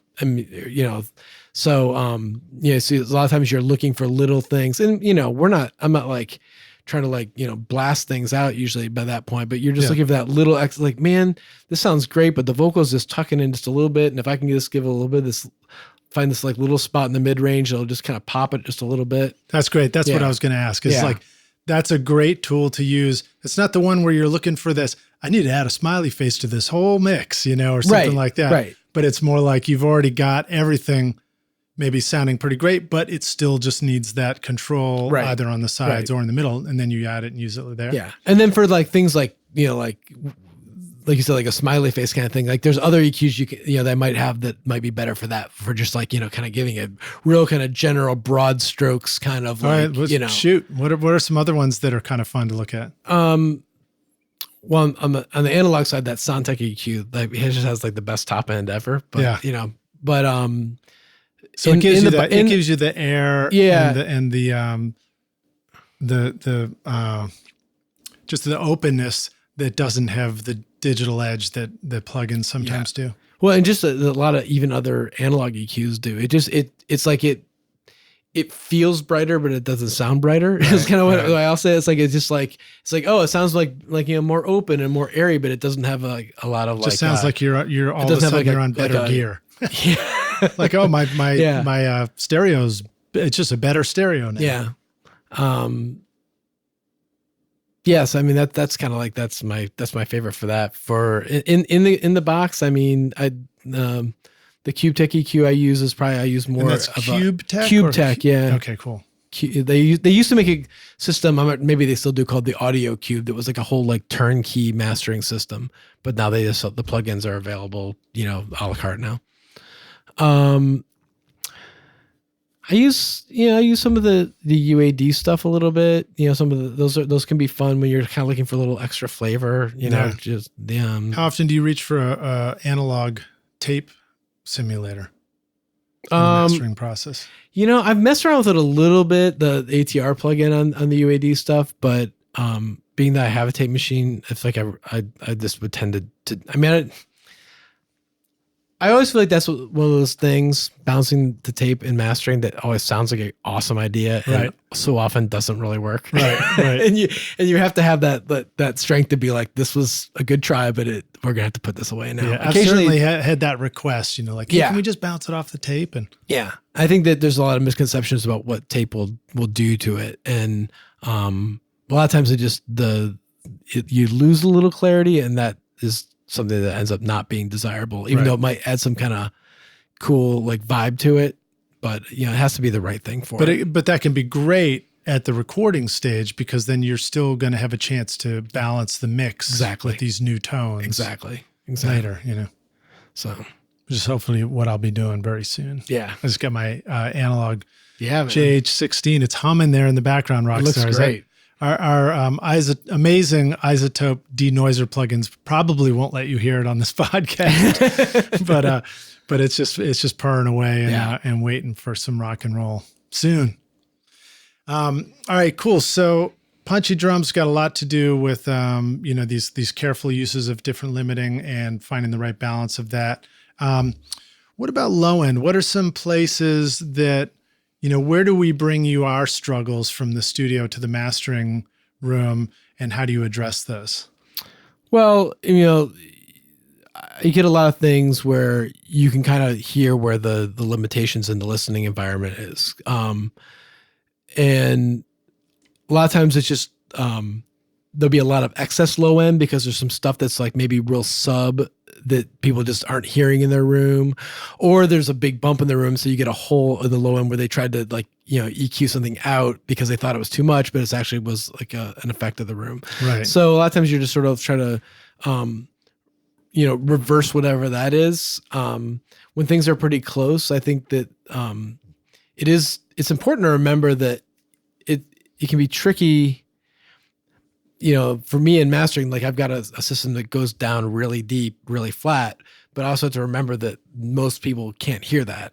So it doesn't make sense for me to just put a lot of energy into something at like 30 hertz unless it's like maybe a hip hop track that has like an 808 or something like that, then that's different. But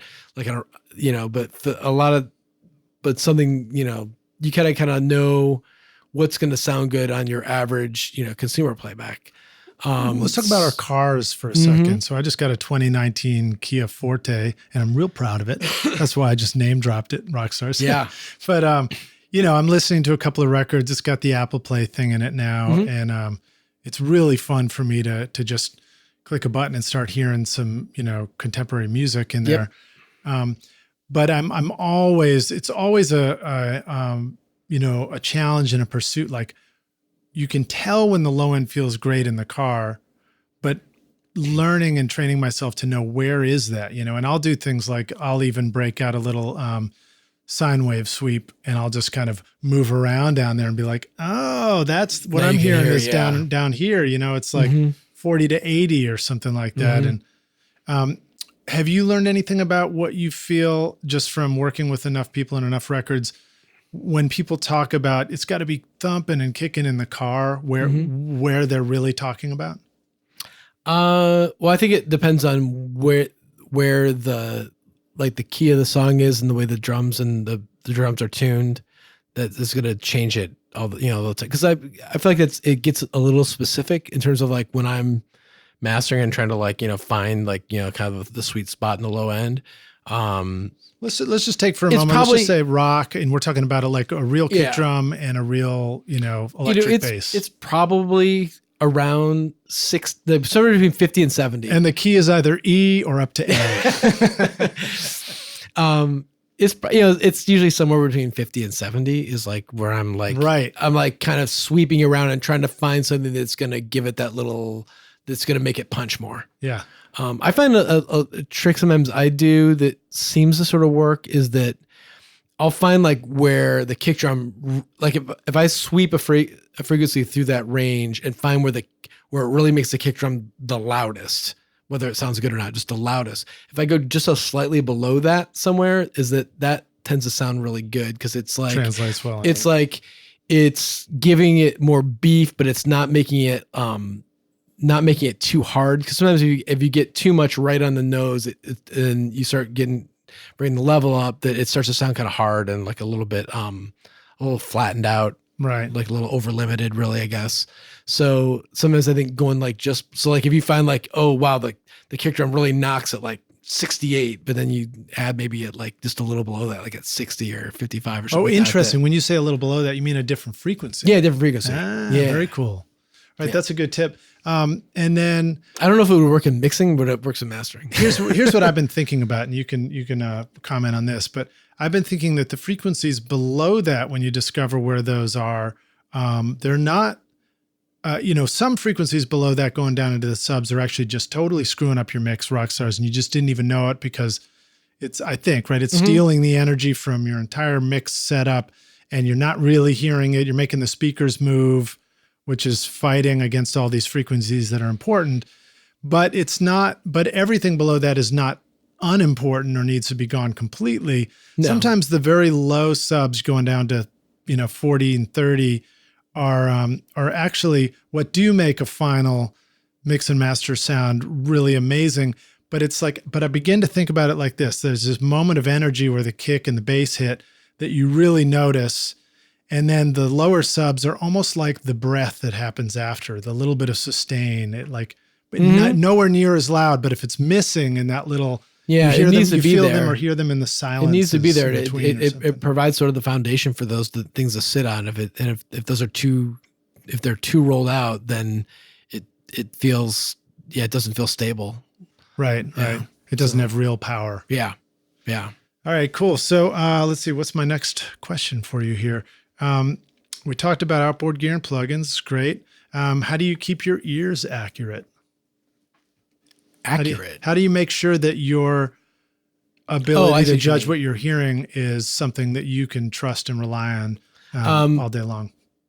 Reference material is a real big one. I mean, I have just like a little playlist of things that, that I've enjoyed over the years. And I'd use that when we moved rooms. That was huge to have that. When we moved into the Nashville studios, is I would come in every morning and just like listen to the same 4 songs every morning, just like not doing anything else, just like turn it on, turn the and listen to them straight down, just because those are things that I had done in my other studio that I knew had come out well and I knew they sounded good. So it was like a way of training myself what good sounds like in my new studio. Right. So another thing is you probably have to bounce. I'm guessing in mixing, you probably have to bounce around a little bit more, but in mastering for me, 95% of my listening is all at the same exact level. I've got, I mean, my volume knob is stepped, and I've got the notch that I listen at. And, I try to never, not deviate from that, because that sort of affects how you feel things coming out of the speakers. And how that, and that's part of listening too, is the feel of something. And that's almost like your reference for what's loud or loud enough. Exactly. Is less about, meters on a screen and more about like this. Yeah. I try, people ask me questions like, oh, what level do you master to? What LUFS number, blah, blah, and I'm like, I don't know. I master till it sounds like right for that record. Yeah. And sometimes that might be, this number, and sometimes it might be that number. And I'm sure clients will tell you like, hey, can we make it louder, or can we make it less loud? I probably was like, we don't need to try and be the loudest thing on the block. Right. When we were mastering. The joke at mastering is that our most frequent revision request is, it sounds great. Can you make it louder? Yeah. It's like everyone, we laugh about it at this point. Occasionally people come back and say, make it less loud, which is always a kind of a pleasant surprise because it rarely suffers for that. Going louder, oftentimes it does suffer. Yeah. So that's interesting. And I guess it wouldn't make sense to ask the question, well, which one do you prefer? Because it's like, I prefer the one that makes the client happy about the final thing.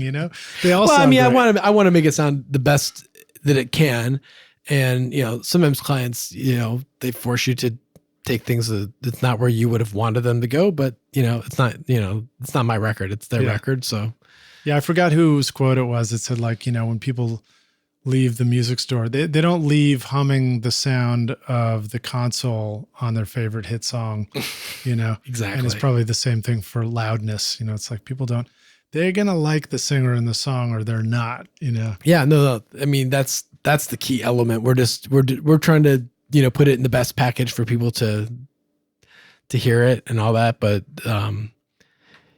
if good song trumps all.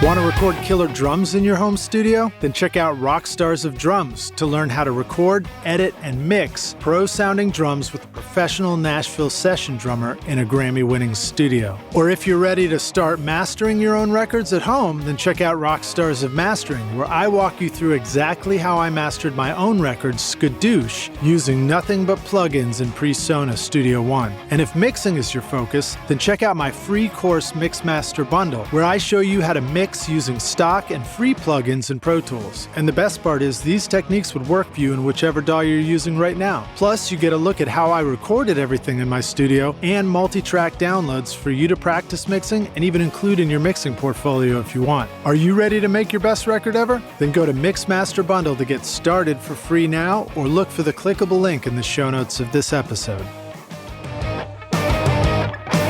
All right, so we're jumping into our home studios now. Okay. We are, we might have stock plugins. We might have third-party plugins. How can we do some mastering at home with no budget on our computers? Obviously, the best way to have a great sounding record is to work with somebody like yourself who really knows how to do this and has the very best tools for it. Mm-hmm. But for the early stages, for those times where there's just simply not a budget to work with somebody, and yet we still want to take that mix that we did and, put something out. What are some basic advice for how to set up? You talked about some great plugin chains and things like that. If you were just to say like, hey, start with this and experiment with this, how would you say how to set up a plugin chain on a mix to begin to master it yourself? Yeah, I would say, you're going to take whatever like the best like compression and limiting options you have are and probably put them last.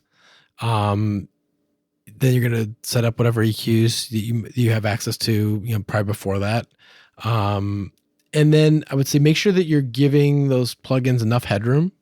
One thing that can be I've found can be problematic is that if you start just say you have like 4 or 5 plugins in a row and they're all just getting clipped just a little bit because when you start adding digital stuff to things, even though your mix coming in doesn't have any clipping in it, it doesn't take, if it's close to clipping, if you mix it up like near digital zero and you start adding a little bit here and a little bit there, even though it's not that much, the way digital audio works with you can start getting little bits of overs, and those can multiply if you've got 3 or 4 plugins in a row, and it turns into. So make sure you give enough.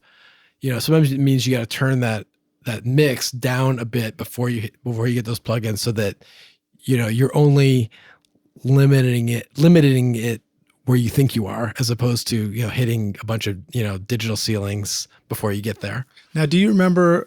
This might be too much to put you on the spot for, but do you remember when David Rogers, when we came in and brought you mixes, and there were a pair. There was either the no loudness mix, and there was loudness mix. Do you remember if you which one you would have used?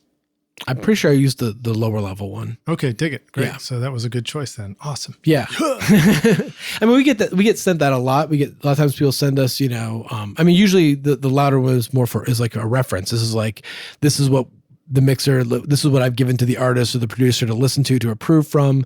Because most people these days have trouble approving something if it's not at least close to finished level. Yeah. Well, so, self-approval too. I mean, I take everything I do out to the car. Yeah. And you want to be able to compare it against, you want to be able to compare it against stuff that's already out there. And all that's mastered. You don't have, no one has access to the mixes for many of their favorite records. Yeah. And I'll qualify this by saying this too. Car stereos aren't studio stereos. Mm-hmm. So just simply turning the volume knob, just turn it up. I know people say that, but it's not the same on consumer gear. Right, There's a lot of time. I do feel like consumer gear, I feel like I've witnessed the design of consumer gear to follow the design of production that happens. So like, you go pick up a car now and that stereo may be, this is my theory, back me up or shoot me down in a comment below. Otherwise, good by me. But my theory is that, that stereo is designed to take, current music and sound best as a match. Yeah, it's geared for the sound of modern music. Right. And so if you're just trying to take a mix that is 18 dB below that and just turn up your car stereo speakers. Yeah, in that case, you're adding, like, it sounds harsh. Especially like in a car situation these days, you're probably adding 18 dB of digigital gain. Right. It's probably not even, maybe a really high-end stereo, it might be. In the car is. Yeah. So, you do run the risk of, adding something to the signal that's not really there, and then, thinking it's better or worse because of that. Well, and I would also qualify this by saying, when, if I bring you a mix and there's a, I called it cold and hot, but if there's a mix level version and then there's the hotter or the heater track, like a lot of Nashville will call it. Yep. And I've been listening to the heater track, your perspective may be like, oh, this is the reference. This is what they've been listening to and loving. Well, I'll qualify that by saying it's also the level that we could get it up to beyond which it just sounded shitty to me. So, right. So there's that limitation of like, I'm not sure how to get it to be more big and loud and closer to a master than this. And that's as far as I'm going to take it. Cause ABs show me that this was as far as I could go with it, kind of thing. Sure. So, anyway, just an insight to that. Let's talk about, and then ears accurate, listening level while you're working all day. Mm-hmm. Any tips on making sure that your ears don't get exhausted and that you always have an accurate perspective on things? Well, I think that's why I think it's important to know, to have a monitoring level that you stick with. And, I know mixers sometimes tend to like want to do like certain things low level and certain things. So maybe have a couple, but have them be the same, have like, this is my low level and have a, notch on your volume control. And this is where I listen full. It's worth it if you can figure out a way to see how loud you're listening, to make sure you're not listening too loud or louder than you think you are, which actually it was a trap I fell into when we started in these new studios. Just the way the room design was, it felt to me at first like I needed to turn it up louder than I needed to, and then I brought an SPL meter in, and my jaw hit the floor that I was listening as loud as I was. I turned it. I turned down like 4 full clicks, which is like 4 dB lower on the monitor, which is it's a significant amount, and then I was like freaking out because I'm like, oh, it doesn't sound loud enough. And that's where I did that trick that I told you before, where I made a playlist of 4 songs that I knew were good and were like, modern loudness, whatever. And I just came in every morning and listened to those 4 songs and just did it over and over and over again until those 4 songs at that level felt right. Ooh, I like that idea. Yeah. I feel like I'm still constantly needing to train myself on my studio monitors, because most of what I listen to is what I'm doing, Right. And when I listen for pleasure, it's usually in the car, Right. So I need to like have that dedicated time. Like I'm going to allow myself to listen to 4 songs consistently in the studio at a certain volume. Yeah. You can pick things you've done, or you can pick things that somebody else has done who you would, the things that you admire and things that you think that sound great. But, I would just come in every morning, I'd make a cup of coffee, I'd sit down and just press play and just it's hard. We're used to having, we have to qualify it as legitimate work time. It is. It's like warm-ups. It's like stretching before you go out and run or something like that. Which I never like to do much either. Yeah. Okay. Awesome. Let's see. What plugins? Oh, we already talked about that. The plugins that would make sense for DIY mastering. You basically said limiter at the end, maybe a compressor before that, and then that leaves us EQs prior to that. Yeah, usually. I mean, when is widening a useful tool, or is that? Oh, is yeah, that like stay away from it. No, I mean saturation too. Yeah, no, widening is interesting. I mean, I talked a little bit about MS stuff before. So, I mean, you can use MS EQs to do that. Like if you add some stuff on the sides, you can get a wider field. There are different plugins that will do that with basically just like an MS level control. I actually have an analog part of my signal as well that is like one of my EQs is actually broken up into an MS. We call it summon difference at Sterling. But so on my console, I actually have a knob that's basically the level of the difference signal. So I can turn that up, and it's basically turning up all the out of phase information. So it gives you kind of Here's a question for you too. This may or may not be fair, but I remember when I learned about MS miking techniques. Sure.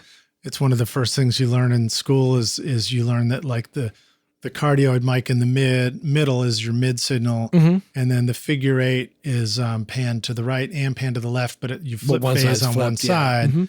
And the effect of summing them together is if something goes to the right, you hear it on the right. If it goes to the left, you hear it on the left. But we never really, and you learn how to route that through a console to make that happen, or route it in Pro Tools. Of course, now we have plugins where you just put it on there, right, and it turns the MS mic into stereo. And there's plugins that you take a stereo signal and you put it on there and it turns it into an MS signal. Sure. Is there a reverse routing that will take a stereo signal and turn it into an MS signal again? Is there a way you can do that on a console, or is that, because I'm not sure how you do that. I never really figured that out. Do you remember? I'm putting you on the spot, right? Like in an analog fashion, you mean? Yeah. I mean, in an analog description. I mean, the techs at Sterling built a circuit basically to do it. So yeah, there's a way. There's a way. I'm not sure what they're doing under the hood, but yeah, it's basically splitting it into an MS and then summing it back to but all right, well, Rockstars, I'm going to encourage you, if any of you can answer that question, will you drop a comment in and describe it too? I'm sure they're not, it's not like a secret circuit. I'm sure that they're out there. I just keep mentioning it, and I never really figured out how to do it. MS is a super powerful tool when you're dealing with stereo. Yeah. Just to be able to, it gives you like a little more specific control as opposed to general control. Yeah. All right. So just to clarify the question, Rockstars, if we know how to take a mid-side signal and route it so that it comes out in stereo left-right, how can we take a stereo left-right and route it so it comes out in mid-side without just dropping an MS plugin on it? Right. All right, dig it. Sorry for the distraction and the side note there. What are some good ways to screw up a master?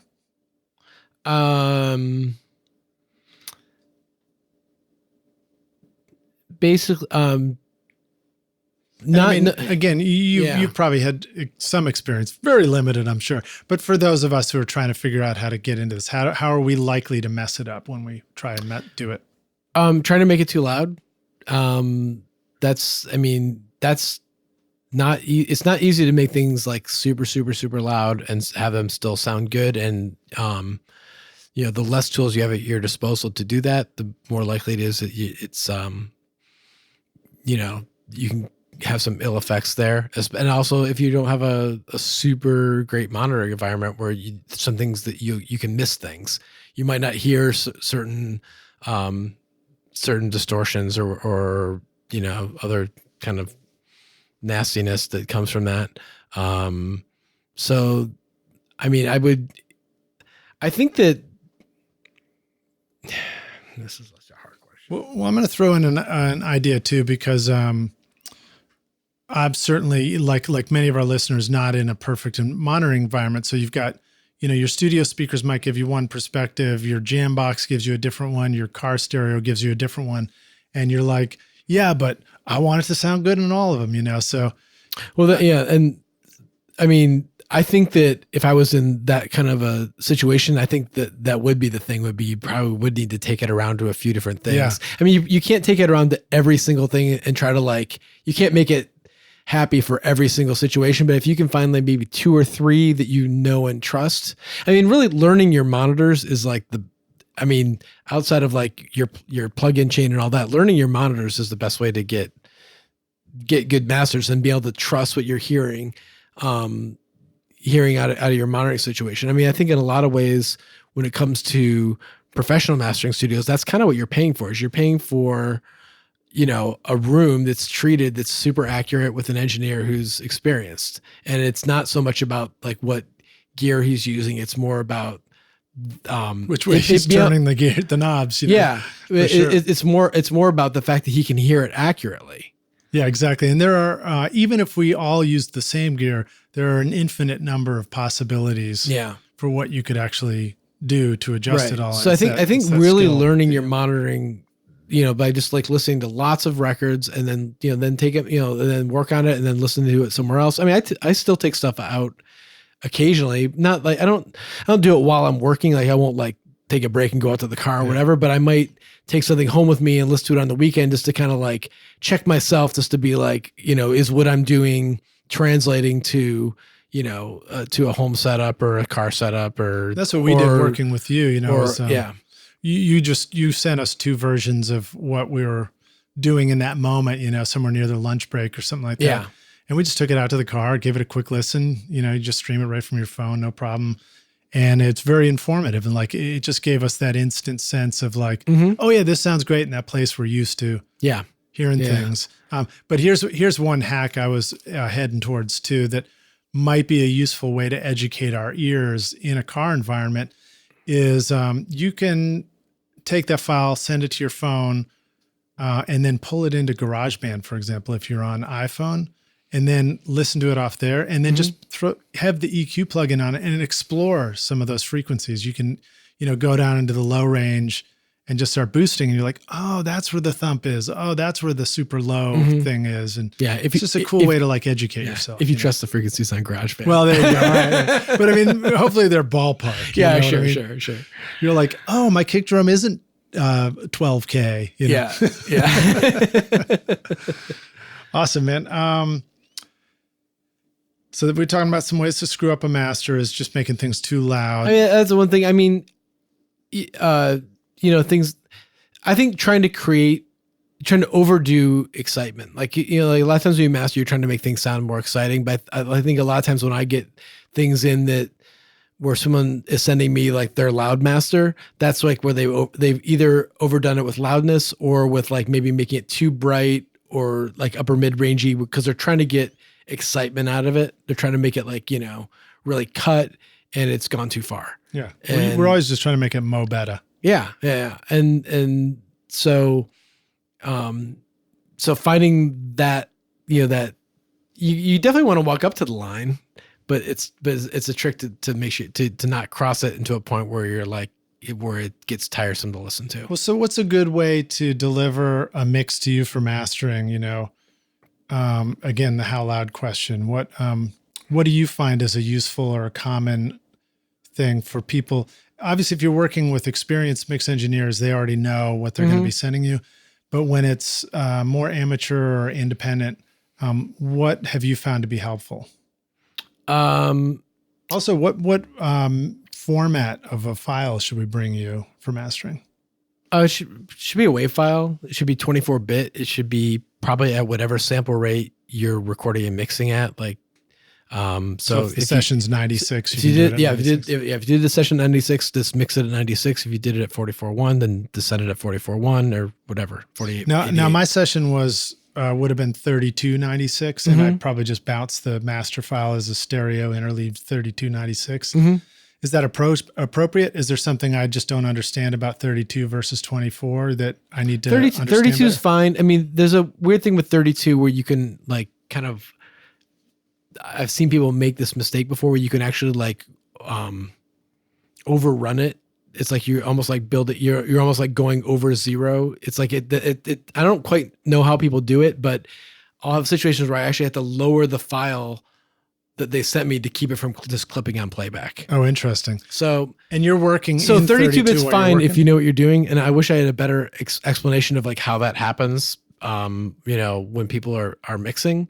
We usually just ask for 24-bit, just because that's 24 bits is that's going to be a useful delivery format. Most things are still going to end up being 4416 in terms of delivery, but 24 bits is a good place where we're going to get the best resolution to start with for mixing. Just keep it at whatever sample rate you were working at. Don't I think some people will like record it at a lower and then think, oh, we'll mix it 96 and we'll get, because we're going through the console. You're not really going to get a lot back from that. Just keep it. Okay, cool. Keep it straightforward. Let's say this. We've printed our own mix and we're about to try and master it. Again, we would print our mix at the full resolution of whatever our session was. And then if we were going to start a new mastering session, would we start it at that high resolution? And where and when do you change the resolution down to 16:44:1 if you're going to a CD? Is anybody going to a CD anymore? Not a lot of CDs, but we do. But 4416 does seem to still be useful for some of the services that distribute to like Spotify, Apple, and all that. That's what they still want. So that is generally what we go down to. And also that's in terms of a full resolution. Format, that's like the lowest, right? You're not going to go below that. So like, I always kind of feel like if it sounds good at 4416, then, if we started at 4824, then that's only going to be just, marginally better. Yeah. So, for me, I master at whatever, sample rate the source comes in at. Interesting. Okay. And take it all the way through at that rate. And then I go down to 4416 after it's totally done. That's changed in the time I've been mastering. I used to do everything at 44 because everything was going to CD and there weren't all these other formats. So usually I would go out analog, whatever sample rate they sent it, and then capture back at 44 and then stay at 44. But now there's oftentimes calls where people are wanting high resolution masters for, like for a service like Tidal that actually offers that, or those are great for vinyl cutting potentially, is to have, you might as well, there's no limitation on range and everything. Yeah, you might as well keep it as high as possible. And sample rate conversions got a lot better over the last, 10, 15 years. So I don't feel bad about converting something down to 4416 at the end. Whereas, 10 years ago, I wasn't so convinced that the sample rate conversion was going to do a good enough job. It was better just to recapture in it at the sample rate you needed.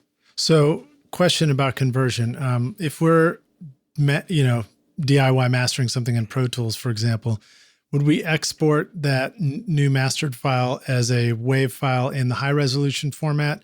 And then what would be a good tool to just simply convert that to a lower format? Would you just sort of offline convert it with some tool, or would you? Yeah, would you sort of export? That's basically what I do. I use the Isotope RX software to do sample rate conversion. Oh, okay. Just the RX software. Just load that file in, and it has like a resample function or something. I think that's what they call it. And I use that. I've used a couple other things in the past, but I would definitely say that when you're doing your mastering session, when you capture your, like say you set up your EQ, your limiter, all that stuff, and then you do an export or wherever. I'm not super Pro Tools literate, so no, that's all right. That's all right. But whatever you do to get that, is leave it at that same highest resolution, because that's going to allow your plugins to make the least amount of compromises, and then once you have that, so if you were at like 4824, mastered at 4424, then you're going to have or 4824, then you're going to have a 4824 file, and then take that and convert it. Okay, cool, good advice. See, these are the kind of things that like when we get there, we're like, I don't know what the best way is, and then, and then you have plugins that give you dithering, like your limiter plugin will have some other bitrate and dithering option. You're like, good Lord, what manual do I have to read to understand this choice? Right. So I like hearing that you can just use something like RX to simply take the file and convert it afterwards. Mm-hmm. Two quick questions, and then we'll head towards the wrap up here. Where are we headed in the future for file formats and ways that we're going to listen to and consume music that you're excited about? And how does loudness, how's that going to play into all those kind of things? That's a very good question right now. I mean, obviously everything's headed towards streaming. That's where everything, like, whereas 10 years ago, everything was going to CD. Now everything's going to streaming. My car doesn't even have a CD player. The only way you can listen to music is the radio or plugging a phone into it. Right. Yeah. And most cars are like that. I know. It's going to be a bummer when phones are obsolete. Yeah. I was actually excited that the car I got actually has a CD player. I was like, oh yeah, I got a car that still has a CD player, and I've used it like twice. Dude, oh yeah. Because I can plug my phone into it and it's, it's just more convenient. Yeah, right? my last car, the Volvo, had both a CD player and a cassette player. Oh, nice. I would love to have a cassette player. It would be cool. I mean, it was cool. I actually use a cassette player more than the CD, but that's also because CDs started getting stuck in the CD player. So I mean, we're definitely headed towards streaming. So that's, I mean, or we're not headed toward it. We're there. So, and there's a whole issue now with streaming and volume normalization. So, like Spotify is sort of like the one that's really leading the charge on it, but all the services do it, and they all sort of do it differently, which is what's kind of making life difficult for mastering engineers right now. Indeed, yeah. So they're all basically like taking your whatever you submit to them, and they're deciding, how loud it is by analyzing it and on a scale, and then turning it up or down so that theoretically everybody plays at the same volume, and so that when you're playlisting things, you're not going to need to, turn it up, turn it down, turn it up, turn it down. So theoretically it should make mastering, loudness and mastering less critical. Right. But it's going to take a while for people to trust that. Right. Because, well, first of all, like I said, depending on how loud you master too, it can sound different on different formats, because one format might play it without changing the level. Another might play it by turning it down. Yeah. And we've had situations where the different services have different target levels. And then also some services come with the volume normalization defaulted on, and some come with it defaulted off. Right. And it just depends on where the preference switch was left. Yeah. And usually wherever, like when you install the software, whatever the company has decided to make it either default on, default off, 90% of the people are never going to change that. Right. They're not going to go diving. Like us engineers, we're going to go in and like, I'm going to turn this on, whatever. Yeah. But like a lot of people aren't going to. So I think, if everyone did it the same and we knew exactly how to predict it, then I think there's the potential for, like I said, for loudness not being as important, because if you make a master that's slightly quieter, it just, won't be turned down as much than the one that's really loud, and they'll play at the same level, and it'll actually, the concern over competitive loudness will lessen, and we'll be able to do more what's best for the music, as opposed to being like, boy, it sounds really great like this, but we really feel like we need another dB and a half to make it as loud as this other band that we're, our peers, and which is, kind of what's happened with mastering. Now, how do you navigate the variations in streaming now? Do you have a gut sense of what's going to work, or do you use tools for that? And then slightly loaded question, but are you aware of one of the plugins that's new called Loudness Penalty? That comes from Ian Shepherd. I do not know that. It's pretty cool. So that's a pretty explosive name for it. Yeah, exactly. He's a podcast mate of yours as a previous guest on the show a couple of times too, and a good friend.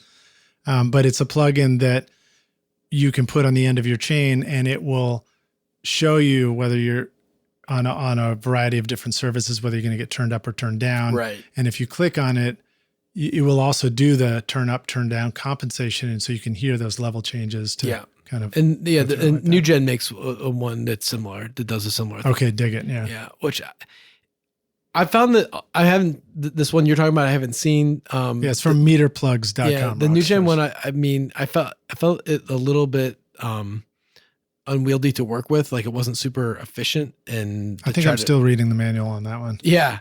So we're all in a learning phase with this, and I think that as mastering engineers, I think we'd all be comfortable mastering things, not worrying about volume quite so much.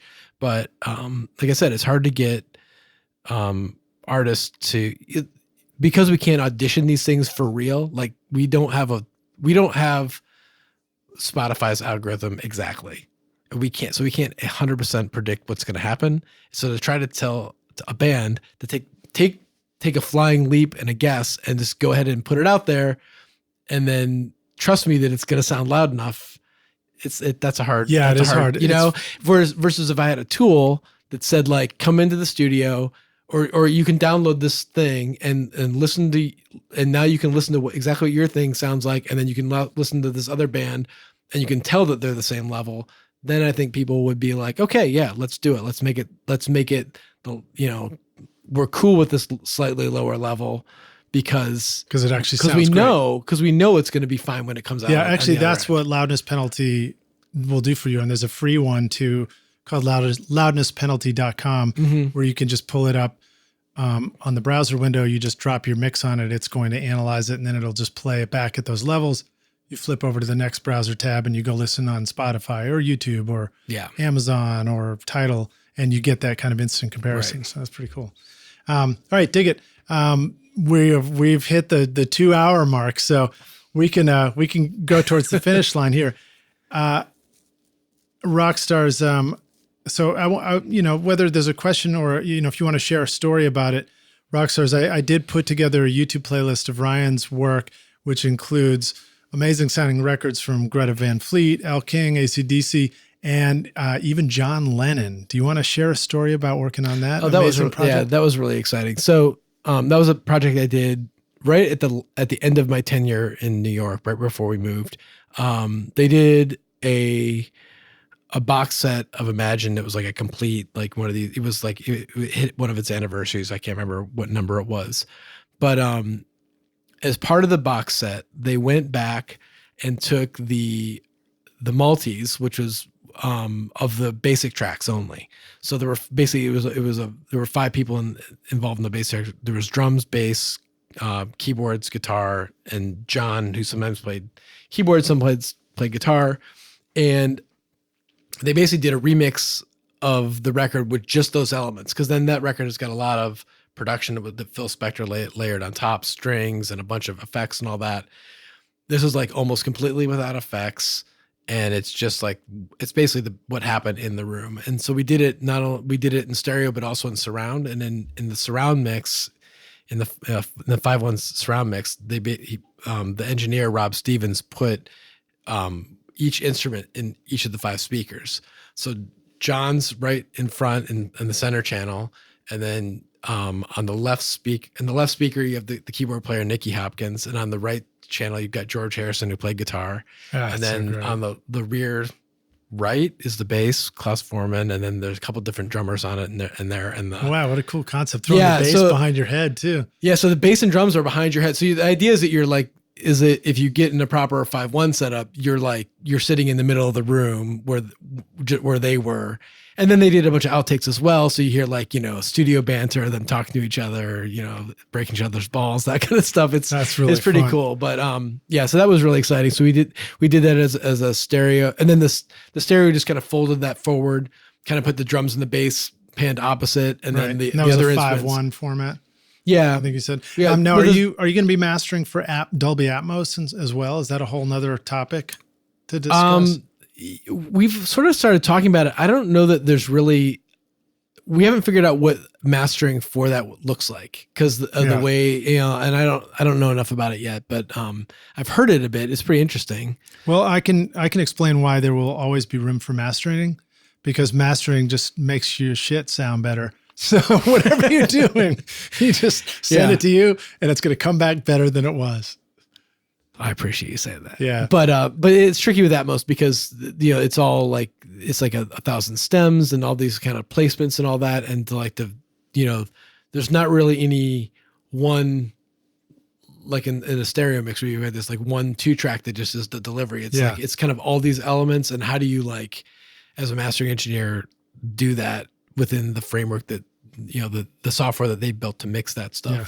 Well, I guess we'd also would have to build a room too, which needs like, 75 speakers or whatever and all that. Totally. Well, next time you come back on the podcast, we'll talk all about it, because you'll be like, oh yeah, we built that room and here's what we're doing. I'm sure. If it exists. So let me jump to a closing question.